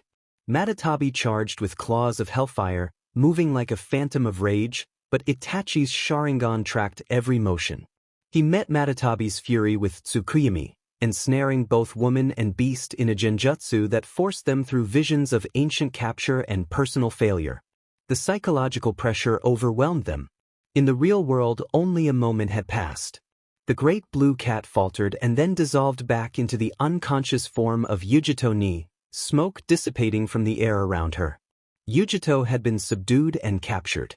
Kisame vs. Yuki B and Son Goku Rashi. This was the main event. Two of the most powerful tailed beasts, now allies of circumstance, faced the monster of the mist. Son Goku, the lava ape, opened its massive maw and formed a roaring sphere of converging red and black chakra, a tailed beast bomb. Yuki mirrored the action, its 8 tentacles coiling as it formed its own massive bomb aimed directly at Kisame. Kisame grinned with predatory delight and declared it a feast. As the 2-tailed beast bombs shot forward, promising to wipe Kumogakure off the map, Kisame steadied Samehada, his living blade. The sword thrummed with hunger. Samehada did not block the attacks. The blade surged forward and consumed the incoming energy, its chakra-devouring properties amplified to an overwhelming level. The 2 spheres of annihilation collapsed into harmless motes of light as the blade absorbed their power, leaving Yuki and Son Goku stunned at the sudden loss of their ultimate attacks. Kisame announced that the main course had arrived and slammed his hands together, forming a massive technique. A gargantuan dome of churning salt water erupted, trapping the 2 colossal tailed beasts inside. He merged with the now gorged Samehada and advanced like a relentless predator. The water restrained their movements and allowed Kisame to sap their chakra, weakening their transformations. The tailed beasts strained to maintain form, but gradually their power ebbed. One by one, their transformations failed. Rashi and B were trapped in individual water prisons, too weakened to escape. They were subdued and captured. Pain and Zetsu versus Inoki. Inoki, seeing his Jinchuriki and the Kumo beasts defeated in moments, understood the scale of the defeat and sought only to escape. He attempted to fly away, but a figure blocked his path, the Deva path of pain. Pain made it clear that Inoki was not leaving, and Inoki unleashed a dust-release prism at point-blank range. Pain countered with Shinra Tensei. An invisible force repelled the attack and sent Inoki tumbling through the air. As he fell, a white Zetsu spore struck his back and began to drain his chakra. From Inoki's shadow, Black Zetsu rose and swarmed the weakened Ke, sealing him and declaring his reign over. Inoki was captured. The battles were over in seconds. Toby walked calmly through the devastation and stood over the unconscious Jinchuriki heap. Rashi, Han, Yujito, and Killer Bee mounded together like trophies. He described the operation as a perfect hunt and stated that the balance of the world had been broken, that now the real plan could begin. The haul exceeded even their expectations. Toby noted the success for the ghetto statue, and Pain ordered the team to prepare the transport and leave. Toby activated his Mangekyo Sharingan and began to form the spatial distortion for Kamui, the vortex that would carry the Jinchuriki away. Then the vortex shattered. A flash of blonde and green struck faster than anyone could predict. A concussive impact broke the air, and Toby was flung across the plaza, skidding for meters before crashing into rubble. The Akatsuki leadership froze, their certainty replaced by alarm. Kisame demanded to know what had happened, and Pain scanned the area with his Rinnegan, searching the space where Toby had stood. Conan prepared for immediate action. 2 figures now stood where Toby had been after descending from the sky. The first was a young man carrying an ancient authority, spiky blonde hair and the whisker marks on his cheeks, taller and broader, his features sharpened into a confident form. A simple green sleeping mask was pushed up over his forehead. This was Naruto Uzumaki, but altered into the shape he had chosen. Beside him stood Kabuto Yakushi, silver hair catching the light and posture calm and analytical, like a trusted advisor. The transformed Naruto declared that the impact had been a warning. Toby rose from the rubble clutching his chest, his cloak torn where the blow had connected. Though there was no obvious mortal wound, the force had jolted him. His voice shifted into a mocking childish tone as he taunted the newcomer, suggesting the god had finally come out to play. Far away, in his lavish estate, Zagard leaned toward a scrying pool of swirling dark energy to watch the scene in Kumogakure with professional interest. He had followed the Akatsuki's flawless hunt and observed the unfolding turn of events. He had watched Tobi, the Uchiha who had escaped him, stand in triumph. Now he watched this new arrival with it.